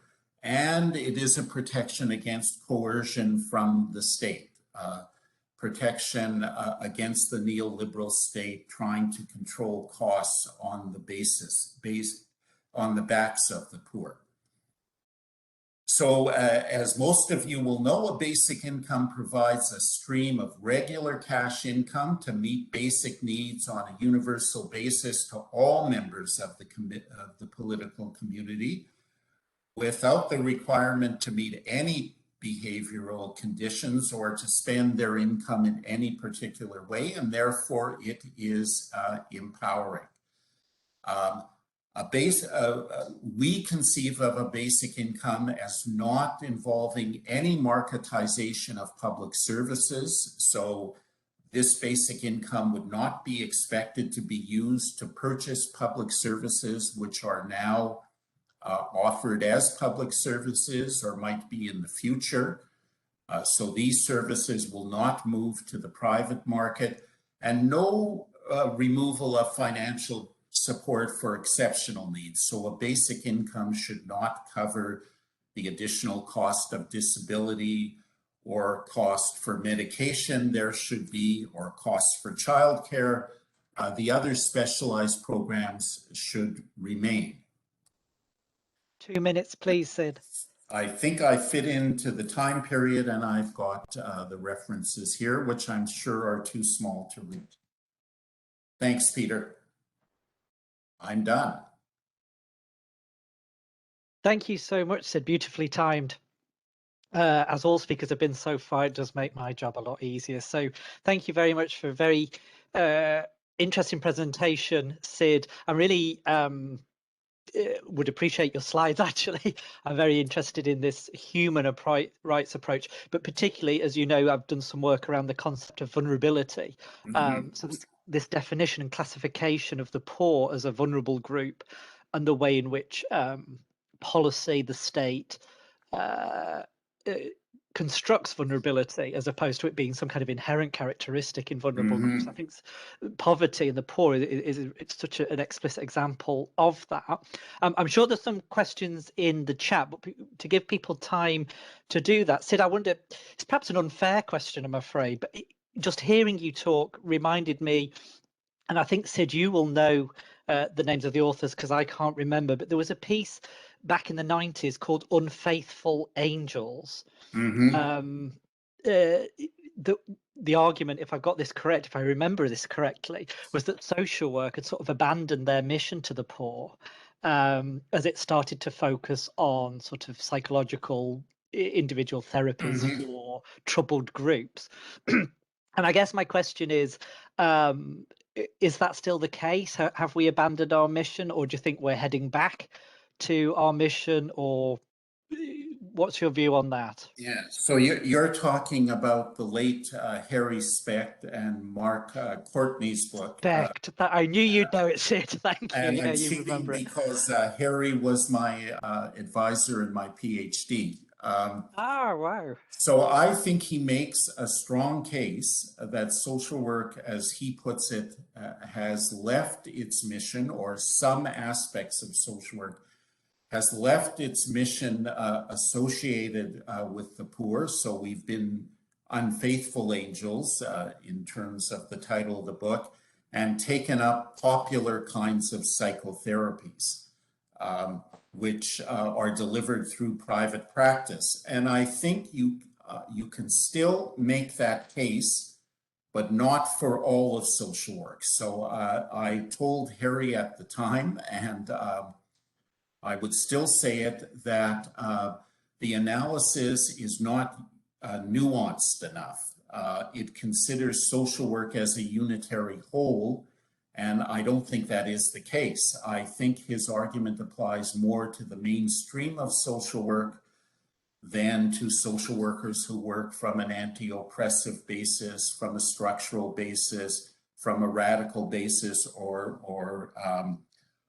focus their practice on critical social theory approaches. But I would say that as we look at the poor in the pandemic, perhaps social work hasn't been active enough in advocating for the poor in terms of their material circumstances, and has focused more on the psychological impacts. I'd be interested to hear if others agree or disagree. Brilliant. Thanks so much, Sid. Florette, I think some things have been popping up in the chat, so I'm going to hand over to you for some more questions for Sid. Thanks so much. There's a few, there's one question here from David Alper. Great presentation. We see that the approach inspired by Elizabethan poor laws is still alive and well today, as well as income support programs. Is there not a great need for policies that recognize as a basic human right, and in between parentheses you put social, subsidized housing with rent geared to income, given the inability of the for-profit housing market to meet the needs of low-income tenants? Yeah, I think David is certainly making a good case that part of the approach certainly is to improve household incomes, and a basic income can do that. But the state also needs to be intervening in the market where the market is failing to provide resources at a level that can be purchased by people at the lower end. So that's true in housing in Canada, certainly, and I know that's also true in the United Kingdom in housing. And I would say that's also true in childcare and also true when it comes to the purchase of prescribed medication. So I take the point, David, it's not just improving household incomes, it's intervening in markets to increase supply that is more accessible at lower levels of income. Okay, thank you, Sid. Melanie Doucette says it's what she has to say is more of a comment than a question, I guess, but this is what she has to say. One of the key supports under the financial pillar as part of the equitable standards for transitions to adulthood for youth in care is guaranteed and livable basic income upon leaving the system based on local realities and inflation. I am actually meeting with NDP MP Leah Gazan, Winnipeg Centre, this afternoon to discuss this, as she has been advocating for UBI in Parliament. Yeah, good point, Melanie. The term livable is used by Leah to indicate that the basic income must be adequate.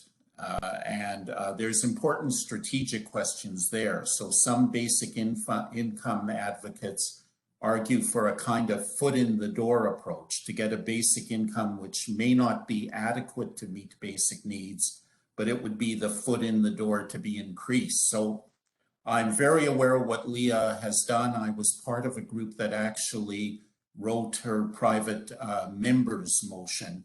And I think it is important to meet with her and with other federal politicians to keep this moving. And Leah bases this at least partially on a human rights argument, and I think that is a strong argument. So we have to move away from the idea that Canada can sign international human rights instruments and then put them at the side and celebrate them, but not actually implement them in policy. Very interesting. Well, Sid, that's the last of the questions. So thank you very much for your responses and for your answers. Back to you, Peter. Thank you, Florette, and thank you, Sid, for another really interesting and engaging presentation. I'm sure I speak for all of us here today. I'm very much enjoying all the presentations this conference, and I find it very inspiring. Human rights so central, I think, to social work, and offers such an important framework for all aspects of the work we do. And I think it's very inspiring to hear Melanie speaking about this, and yourself, Sid, just transcending that kind of individual casework in social work, activism, lobbying, and contacting our members of parliament about these factors, is seeing that equally as social work, rather than the kind of individual casework that seems to get such a lot of attention. I think that's something maybe we can continue to promote within social work education as much as in practice. So Sid, thank you so much for joining us today at what is a very challenging time for you. We really appreciate it. But I'm delighted now to move on to our final speakers. I'll wait for Dave to share those slides. I believe Ashley is going to screen share. Okay.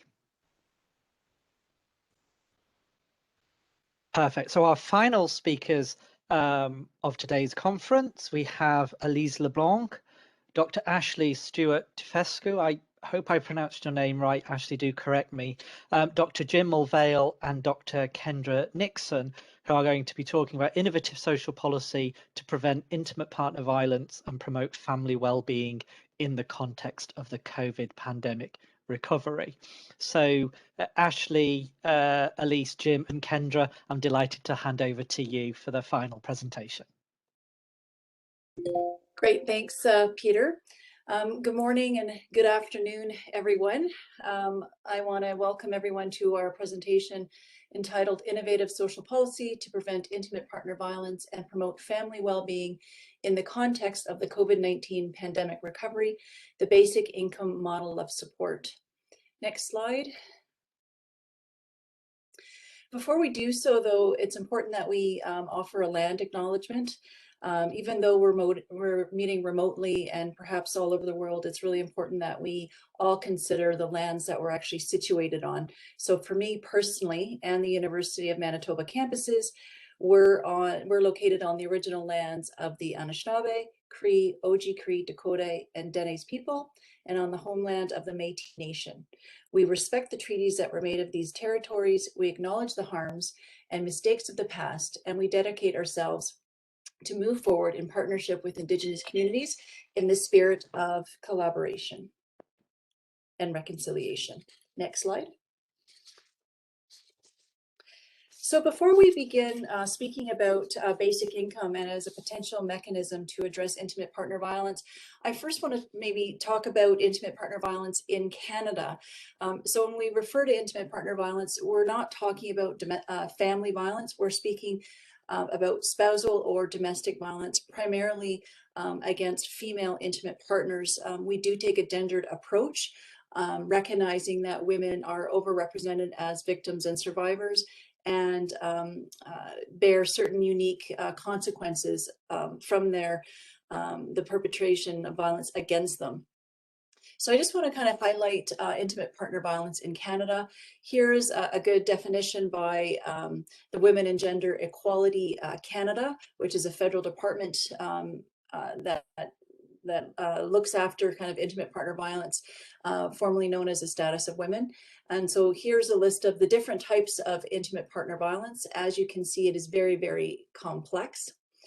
In terms of the nature of the problem or the severity, it is a very common problem in Canada, like elsewhere. The last available police reported data suggests 30% of all victims of violent crime have to do with intimate partner violence. And of those, almost 80% were women. And so again, we take a gendered approach to our presentation and to our analysis. And we have to understand that these figures are quite conservative, as most people don't report crimes to the police, the violence perpetrated against them, or they are not coming to the attention of the police. Further, I just want to say about Manitoba specifically, because that's where we're coming from. Manitoba has notoriously had one of the highest rates of intimate partner violence in the country for many, many years, and that includes domestic homicide. And of course, there are, certain groups, such as Indigenous women who are more at risk of having violence perpetrated against them. I also want to talk about the costs of intimate partner violence, given that our focus is on a basic income program. The cost of intimate partner violence is not minor, and this is a very, very old, although it's cited by the Government of Canada, it's actually a very old statistic back from 2009, which suggests intimate partner violence costs our country $7.4 billion per year. And again, this is likely a very conservative estimate. This is only about the direct costs, such as police, healthcare, and the court systems to address particular incidences of violence. It does not include indirect or more long-term costs, such as the harm done to children long-term, survivors' reduction of employment income because they can't work, and because of loss of productivity in terms of the labor market. So intimate partner violence is a significant, huge problem in Canada that we need to address. Next slide.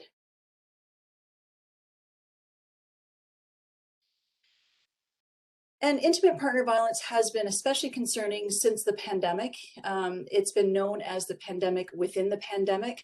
We know that women aren't able to, or many women aren't able to escape their partners. They have to physically live at home with them because of the previous quarantine and social isolation measures, putting them at increased risk of violence. We've seen financial stressors can exacerbate situations of violence, can lead to greater use of substances, which can make violence perpetrated against women more severe and more unpredictable. Again, many women have had to quit their jobs to look after their children when schools closed. Many women were in retail or hospitality positions, and we know those are sectors that have been hit particularly hard by the pandemic. So they've lost their employment and lost their income, which has made them more financially dependent on their abuser. And we've seen where many abusers are forcing their partners to actually quit frontline positions. Perhaps they work in those essential work sectors such as, grocery, retail, and healthcare, making it, again, more reliant on them financially. So all of this suggests that that there are negative consequences of violence, and especially during a pandemic, which warrants greater attention from the state. Next slide. So here I just want to talk about economic insecurity, intimate partner violence. Economic insecurity is definitely intertwined with intimate partner violence. We see it done so in three ways. First is the economic vulnerability increases risk. Some women may get into or may find themselves in abusive relationships because they are financially or economically dependent on an intimate partner. If they are financially dependent, they might not be able to exit or recover from their experiences of violence. We see with economic abuse, many partners will withhold financial resources from their partners as a way to assert power and control over them. And as well, as I said before, there are significant economic consequences of intimate partner violence, especially those survivors that have sustained severe physical and psychological injuries that make them unable to work, and so the reduction of employment income. And with that, I will hand it over to Jim, who will speak about basic income and other income security program options. Next. Okay, thanks, Kendra. I'm going to go through this very quickly. I think the slides can probably be made available afterwards. First of all, in these first two slides, I just want to talk about two general approaches to what's called basic income that have been the subject of much discussion and some debate in Canada. This first slide talks about what we've come to call more often in Canada a universal basic income. This is, and some of you may be familiar with this, this is an upfront payment that goes to everybody on a regular basis, probably monthly. It's in cash. It's focused on the individual, and it's sort of universal and unconditional. So next slide, please, Ashley. In recent years in Canada, most of the discussion about moving towards some form of basic income has focused on a basic income guarantee.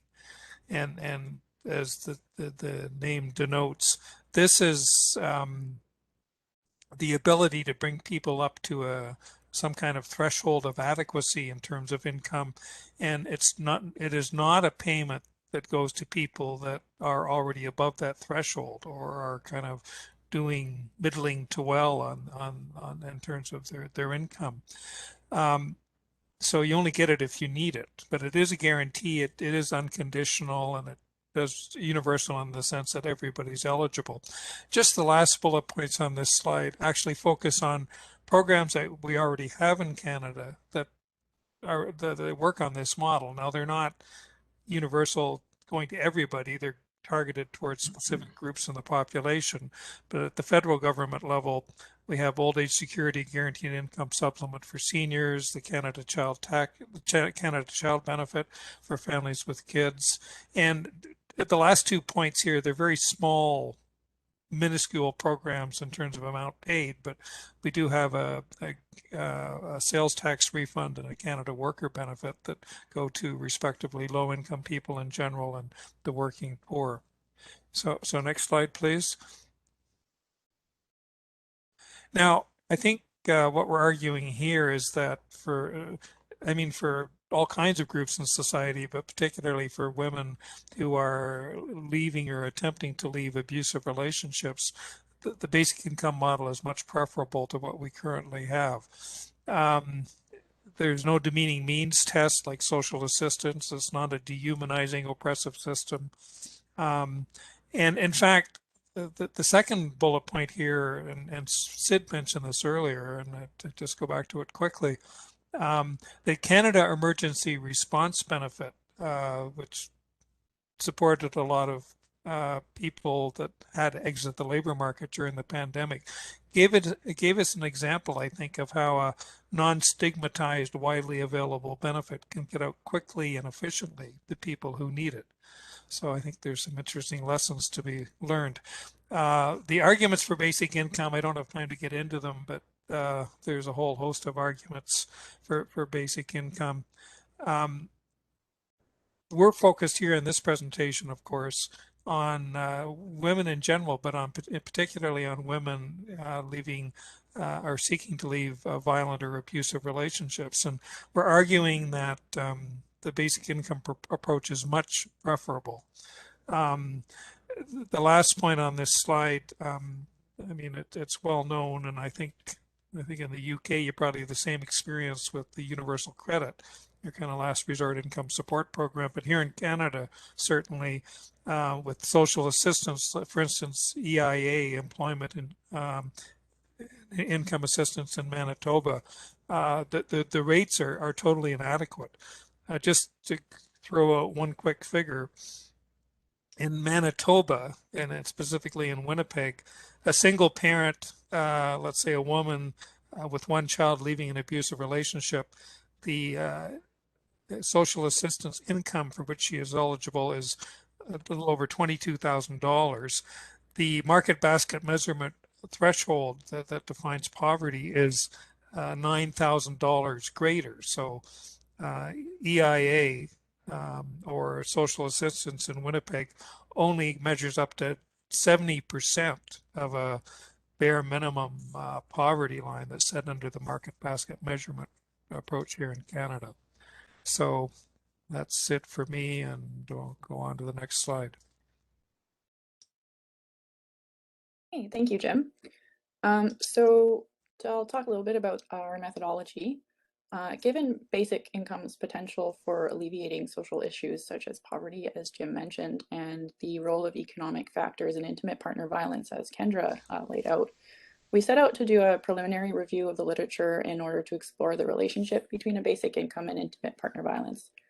The search was conducted between September and October of this year. And due to the low number of scholarly articles on this specific topic, we included works on the impact of other types of financial interventions on intimate partner violence, such as cash transfers. Specific topic relevant journals and databases were searched first, followed by general databases in Google.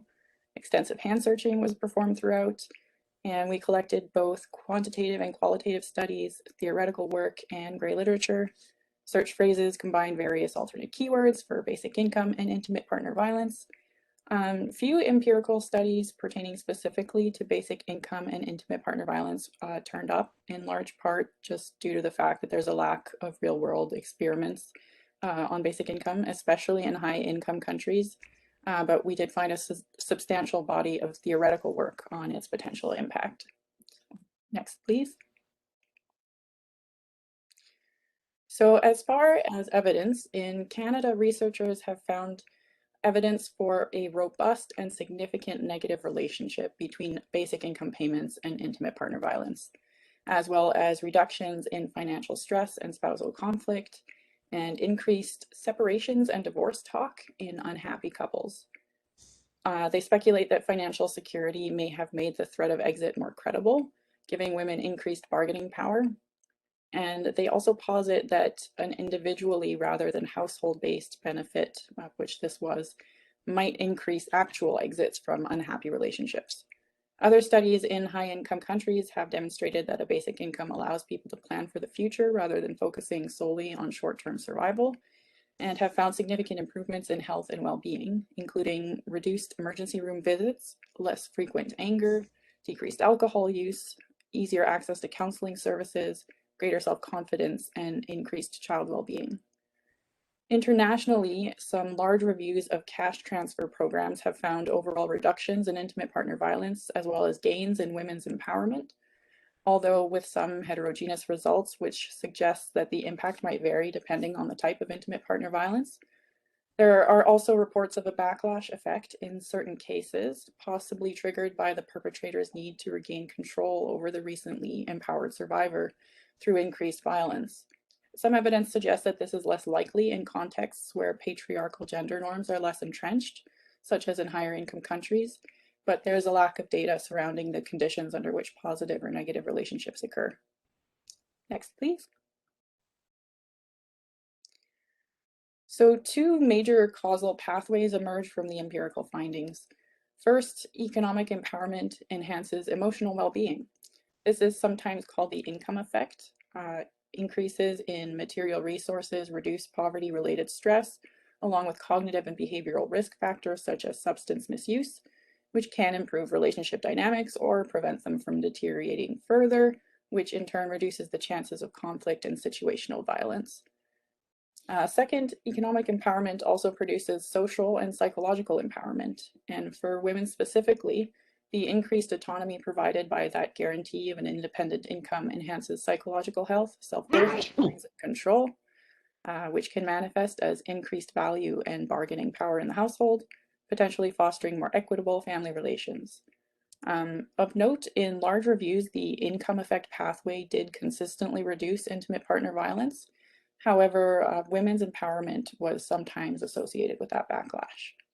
And I will turn it over to Ashley now for more details on those findings. Great, thank you, Elise. I'm just going to spend a few minutes, I'm mindful of the time, offering just sort of the highlights of 3 seminal basic income studies, 2 which were conducted here in Canada and 1 in Finland. So the first is Mincome. So many of you who are familiar with basic income are probably already aware of this study. It was the first experiment of basic income. It was conducted in 3 sites in the province of Manitoba, but this was done in the 1970s. And like most of these basic income studies, the primary research question was really to understand, would people work less if they were provided a basic income? Well, those aren't the findings that we were interested in, of course. We were really interested in looking at what were the secondary or indirect effects of receiving basic income. And so years later, actually about only a decade ago, Dr. Evelyn Fauget from the University of Manitoba sought out to do just that and look at these sort of secondary outcomes.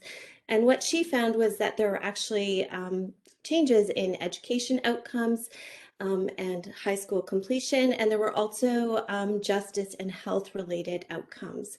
So what you can see here is that related to health, receiving basic income reduced healthcare utilization, which was represented as hospitalizations, and those fell by about 8.5% among the group that received the basic income support. There were also notable differences related to mental health between those who received basic income and those that did not. And interestingly, from a justice perspective, during this 3-year period, there was a decrease in rates of violent crime, especially assault and domestic assaults.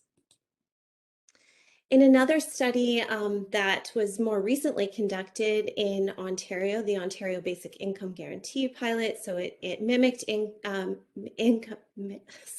one in Manitoba, and that it was a 3-year experiment to again test the feasibility and impact of a basic income guarantee on labor force engagement and poverty reduction. And unfortunately, because of political will and a change in the government, this experiment really stopped before it actually began 10 months into it.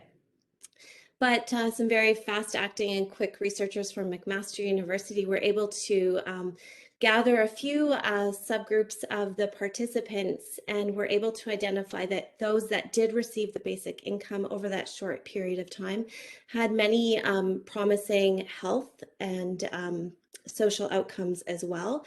2 of note is that 2/3 of the respondents reported stronger quality of relationships with family members and intimate partners, and over 80% of those that received the basic income actually indicated less dependence on family and friends or intimate partners for financial support during this short-lived pilot experiment. And I'll just say here with the Finnish study, just being mindful of the time, that there were also very similar and promising outcomes.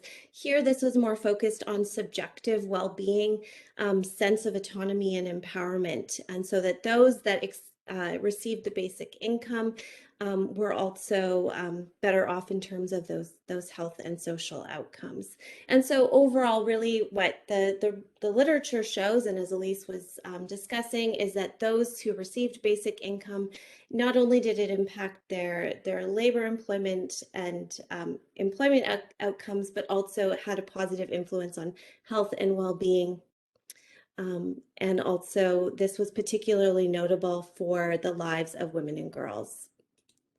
So Elise, I'll turn it over to you to briefly talk about the theoretical potential of a basic income model for IPV.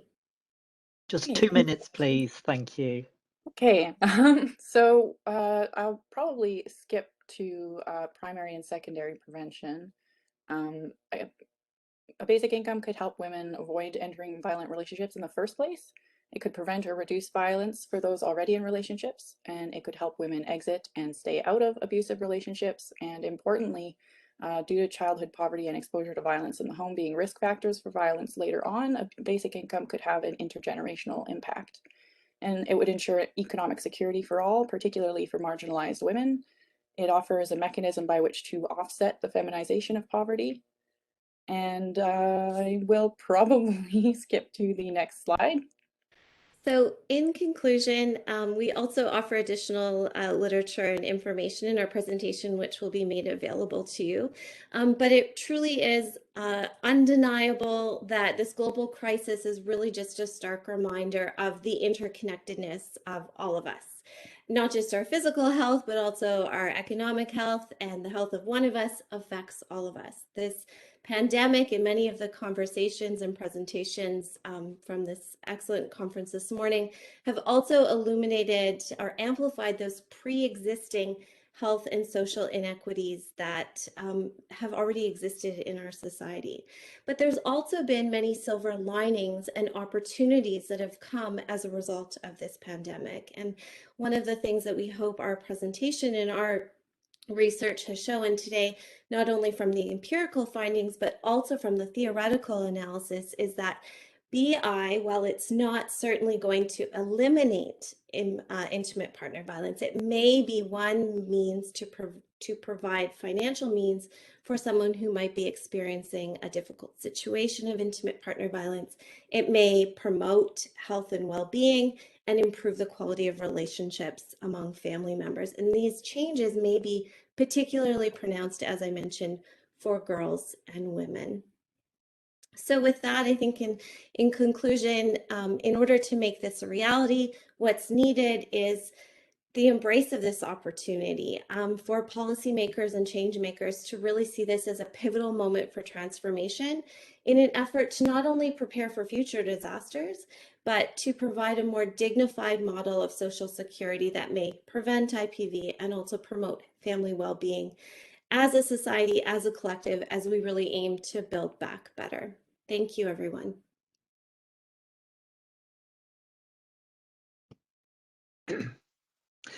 Thank you so much, and I always feel very guilty when I have to announce that there's only a few minutes left, particularly when we've had 4 speakers and you presented so well, and it was fascinating and beautifully presented presentation. So thank you for being part of this conference, which has all presentations have been excellent, including that final one. I'm sure again there are some questions. I wondered if I could ask a very quick question, really. Jim, you mentioned about in the UK universal credit, and we have seen even further cuts to that universal credit, controversially, as you can imagine. But universal credit has been beset by problems in terms of its the practicalities of getting it out to people. And you mentioned with CERB, have I got that right, the CERB payment, that was readily available and actually was quite efficient in the way it was done. And I was thinking about the context really of this presentation, that the need for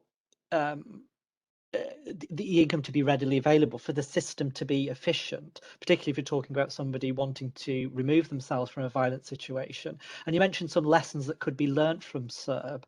I'm just wondering if you could comment on what those were about making sure that the system itself is efficient and effective and the money's therefore readily available. I mean, one particularly important issue is getting financial income support to people when they need it in the immediate situation.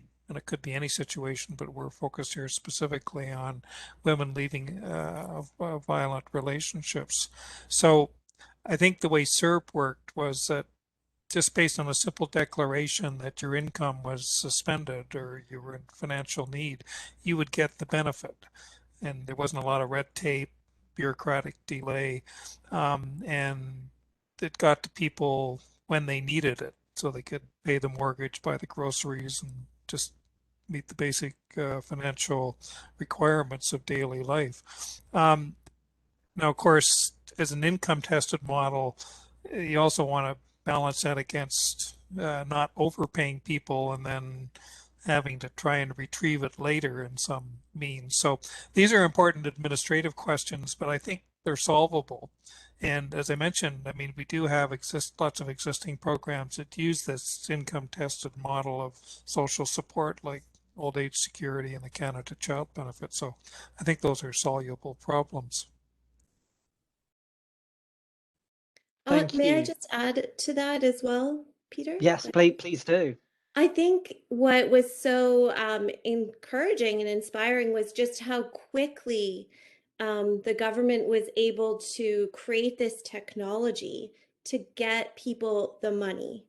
While the model certainly, you know, in terms of CERB, wasn't ever intended to be sustainable in the long term, it just goes to show that we have the capacity, we have the technology to get people money immediately without going through all these, you know, forms and being unsure if you fill out the form incorrectly that you're not going to get your check, and, you know, the domino effect.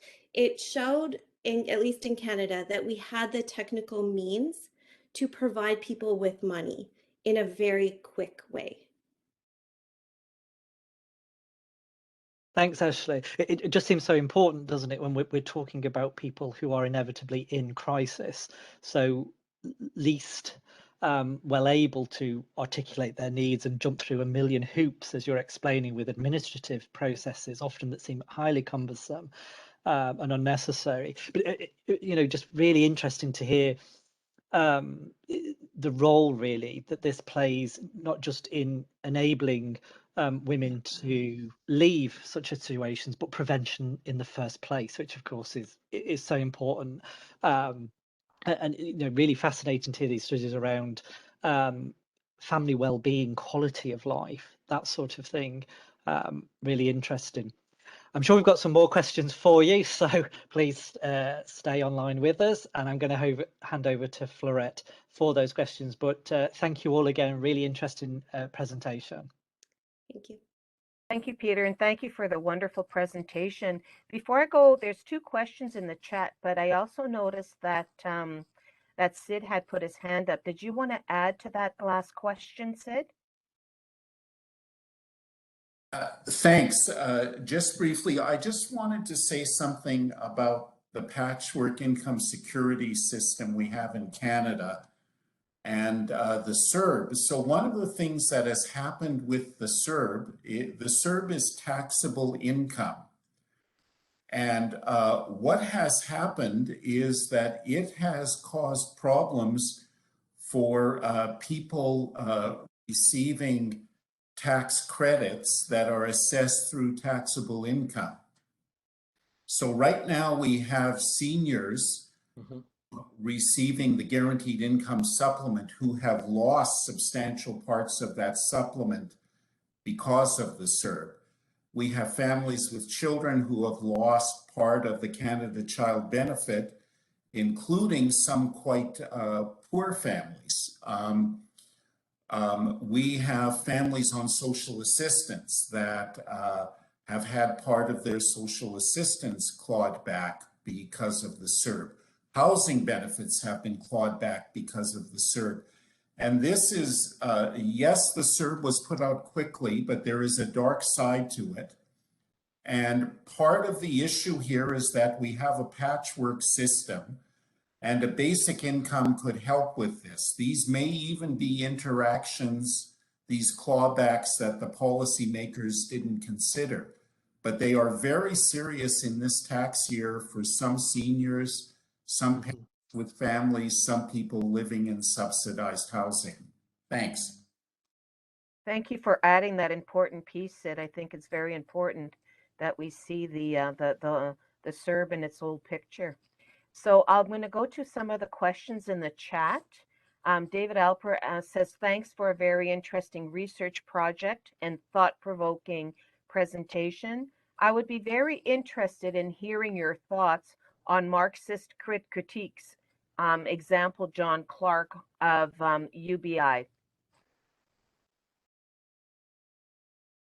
I can comment on that quickly if you like.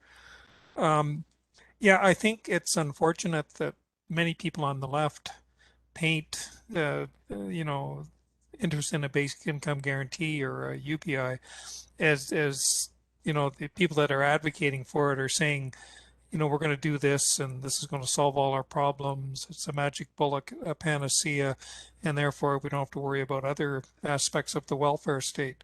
And that is patently not true. I mean, if certainly the positions of groups like Basic Income Canada Network and the Ontario Basic Income Network and many others here in Canada, they really see a basic income guarantee as a better, and as Sid was saying, a kind of more coherent and less punitive approach to income security.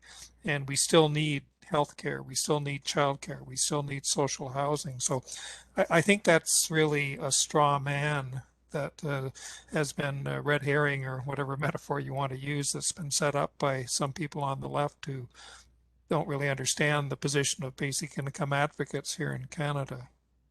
Those are just my thoughts. Thank you, Jim. And I think, Sid, you wanted to jump in on this question as well.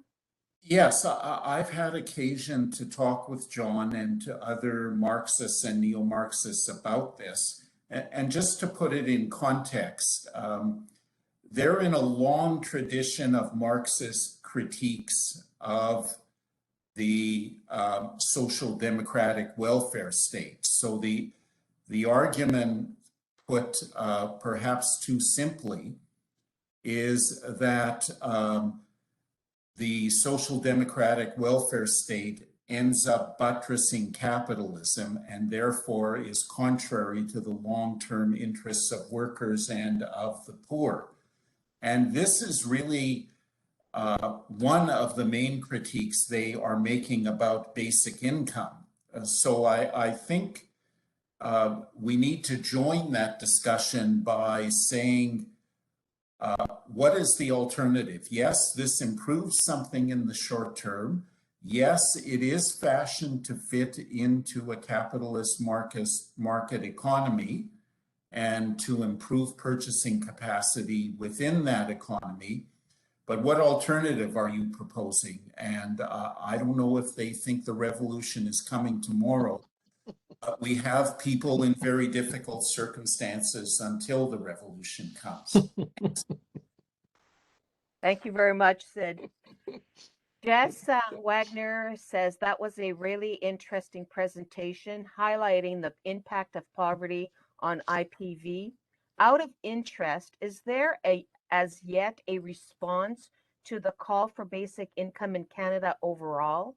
Poverty has such an effect not just on IPV, but health and well-being overall. Which is the general view of that in Canada, politically and even wider society?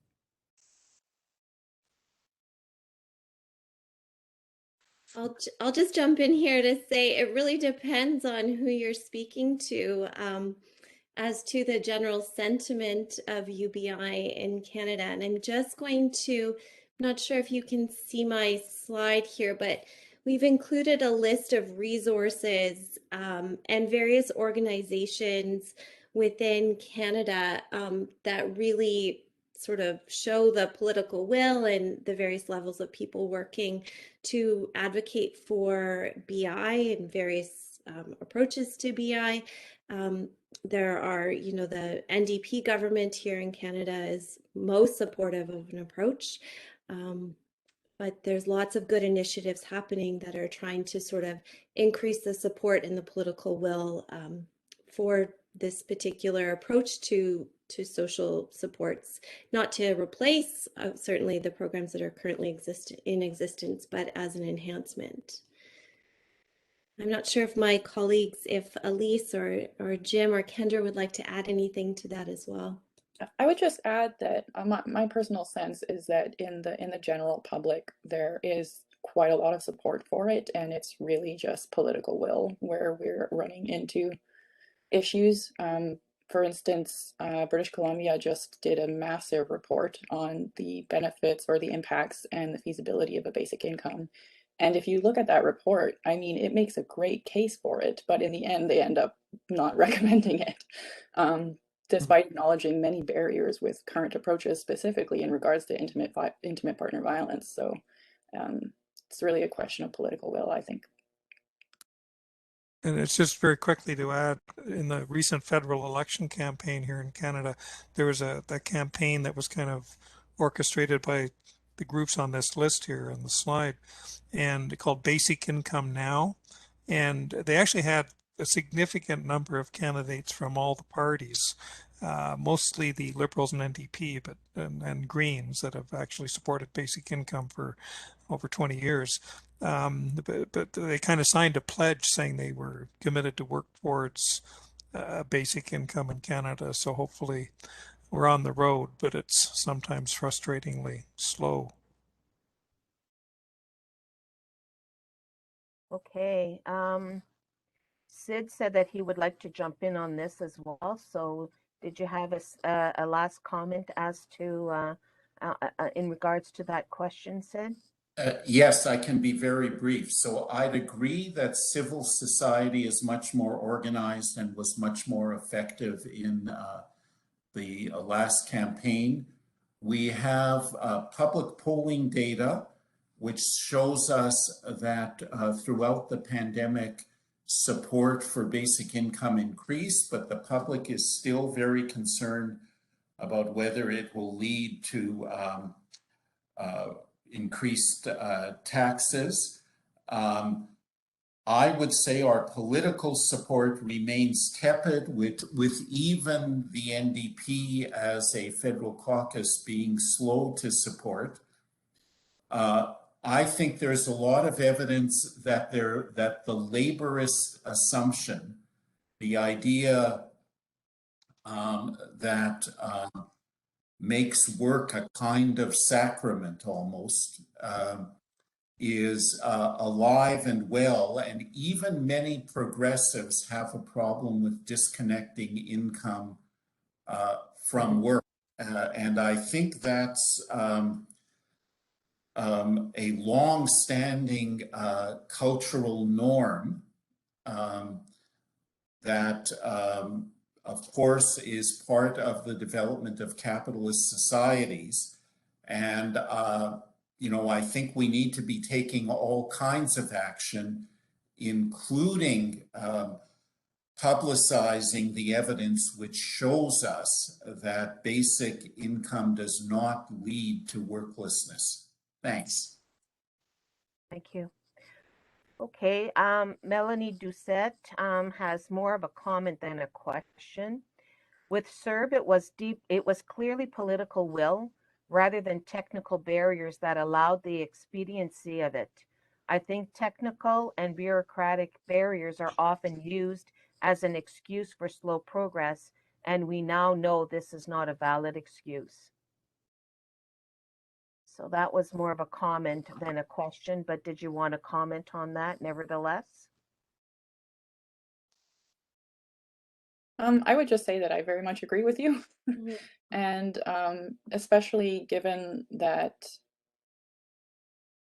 it seems to be something like COVID obviously affects everyone, including groups that do have significant voter power, as opposed to more marginalized groups. So in essence, groups that politicians care about because they matter to electoral success. So when it's affecting people that matter, we see a very fast response, less so when we're talking about marginalized groups. Mhm. Well, and just to add to that, I think, throughout Canadian history, we've seen when, when politicians have the will, we can make change, right? We saw that in the 1940s after the Second World War and the creation of social security programs. We've have a public healthcare system, right? And in terms of reducing poverty among seniors, that's one of Canada's success stories, right? And again, as Elise pointed out, it's when it affects all of us, or we have this idea of who the deserving poor is, we have the political will. But I think CERB demonstrates that if there is the political will, we can do it. We just need to hold our policymakers and our leaders accountable. Exactly.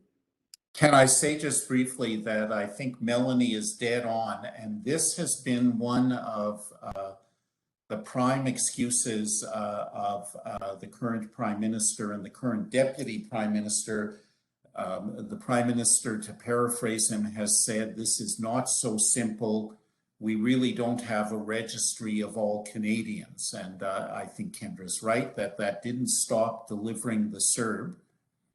And I think we have to challenge all these technical arguments as they are raised. Not to say that there are not administrative issues to be dealt with, as Jim said. Registries of all Canadians can be built and updated. We've seen that can occur. Thank you. That's the end of the questions in the chat at this point. So thank you very much for your thorough responses to the questions. Back to you, Peter. Thank you, Florette. I apologies to those last speakers. I had a couple of questions as well. Sorry to keep them here. It was just obviously because we're from the UK. I wondered, in the context of violence against women and girls, who the main providers are in terms of support for women and girls in this situation, whether that's local, voluntary run women's refuges, those sorts of organizations, whether there is state provision, but also what the role of those providers is, has been, could be in relation to working alongside a campaign for basic income, because of the role that plays. Mm-hmm. Could play. Yeah, primarily in Canada, it's the province that would be responsible for funding of the shelters and that kind of thing. And certainly, charitable organizations as well. Although we do have a national action frameworks or national strategies to address violence against women, they often tend to be more symbolic than actually meaningful change. Shelter rates haven't increased, in terms of the rate of pay that we give shelter workers hasn't increased for many, many years. But yeah, it is the province that is responsible, and unfortunately, a lot of the money doesn't go to helping women escape violence. To be honest, I don't think that they're always seen as the deserving poor, right? So, and that's unfortunate. I think depending on the province, there are some violence against women advocates who do work with basic income organizations. I know Elise identified some when she was looking at her literature review, and especially in, BC, and how a basic income could potentially help reduce or help women recover from situations of violence.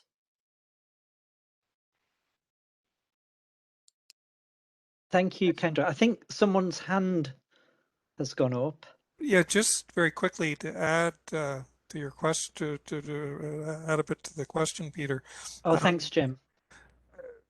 My partner in life worked in the women's shelter movement for many decades, and I think it's quite possible for workers in shelters and other services for violence against women to play a really fundamental role in getting women in touch with the financial support they need. I mean, they do that with our current inadequate and oppressive social assistance system. At least you get some kind of money tide you through the crisis. But if we had a basic income program in place, they would just be able to hook women up in immediate need with a much better system. So that would give me some hope, I think. Thanks. Thank you, Jim. I was just reminded as well, Melanie, with your comment around political will and technical barriers and sort of technical and bureaucratic barriers used as an excuse. In a different context in the UK, I was surprised, interested in how numerous reasonable adjustments that had been argued for disabled people in accessing the workplace, sort of flexible hours, working from home, we were told wasn't available. And yet in the course of the pandemic, suddenly it became readily available for everybody because they need to keep everybody working. So suddenly all these options to work from home, to work online, that many disabled people had asked for, suddenly did become available. And I think it just mirrors that idea, really, that barriers are often used as an excuse, really, and it's more about political will. We now do have a little bit of time if anybody has any final questions for any of our speakers. So if anybody does have any final comments or questions they'd like for any of our speakers, please either do raise your hand and unmute yourself to ask that question, or please put that in the chat. I think, Sid, you've asked around whether the chat is being saved. Ordinarily, we are able to save the chat because there have been some requests for slides to delegates. Can I just check with you, Hector, if that's right? We ordinarily do keep are able to keep the chat. Is that right? Hector has had to leave, but yes, that is correct. I will make sure to save it. Oh, thank you very much, Dave. Thank you. No problem. Okay. Flora, are there any final questions in the chat? Questions? I was just going to tell you about the slide, if that was being saved, or the chat was being saved. So that was the last question, Peter. So I think people have basically had their whole questions or their thoughts, their reflections kind of answered, and they're mulling over all of this wonderful information that we received this morning. Brilliant. Thank you, Florette. Well, I'll bring things to a close then, as it's getting on slightly later here now in the UK, and you have the rest of your day ahead of you in Canada. So I'd like to finish just by thanking everybody for all our speakers this morning, this afternoon. I've thoroughly enjoyed hearing all of the presentations, as I'm sure everybody who's joined us today. Excellent quality. And I think my colleagues on the organising committee would say from the minute we received the abstracts for these conferences, the quality has been excellent and no one's let us down in terms of the quality of the presentations. It's been fascinating to hear of the research that's going on and the way that the research is applied in practice and the excellent work that is going on. And again, I said at the beginning of day one of this conference that social work offers hope for a way out of this pandemic, and all of these presentations reaffirm my belief that social work really should take something of a lead in recovering from this pandemic to build back better.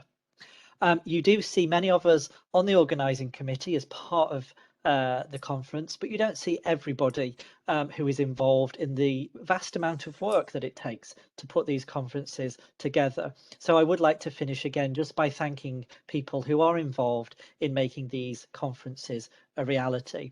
So that is yourselves for registering and joining us today and spending the time to hear those presentations in addition to all our speakers. I'd like to thank the speakers from day one of this third conference, and I've noticed in the participant list there are some of those speakers from day one who have attended today, so I'm really glad you've been able to join us. I would like to thank my colleagues on the organising committee, with whom it's an absolute pleasure to work: Sid Frankel, Jessica Wagner, Florette Giasson, David Alper and Judy Hughes. Huge thanks to Hector Badesha, who minutes all our meetings, who does immense work behind the scenes, including, and I know the organising committee will be aware of this, ironing out some last-minute issues, even right up to 5 minutes before the conference. Ecta was busily working away, sorting things out. So huge thanks to Ecta for all she does for us. I think I said last time there would simply not be any conferences without her. And the same would be true of Dave Nichols, who does all our IT things, training of the presentations, and works very hard behind the scenes, ensuring that the IT functions for us. And lastly, to Berea Henderson, who did excellent work on the posters for us this time, which I think certainly built back better on my measly attempt back in the day, much more professionally looking. So that was excellent. So thank you everybody for today. Do contact Ecta if you would like to have acknowledgement that you attended today for continuous professional development purposes. If you are a practitioner and need to have that, I know some people have asked for the slides and they will be made available to you, and the presentations have been recorded, so that can be made available too. Have a good evening for those in the UK. Have a good day for our friends and colleagues in Canada. And thank you all for a fantastic conference. Thank you very much and good evening. And thank you, Peter, for your excellent job herding cats. Thank you very much, Sid. That's appreciated. I won't comment on how true the herding cats reference is, but I'll leave that to people's imagination. Thank you, everyone. Thank you very much. Pleasure. Goodbye, everyone. Bye-bye. Goodbye, everyone. Bye-bye. Good evening.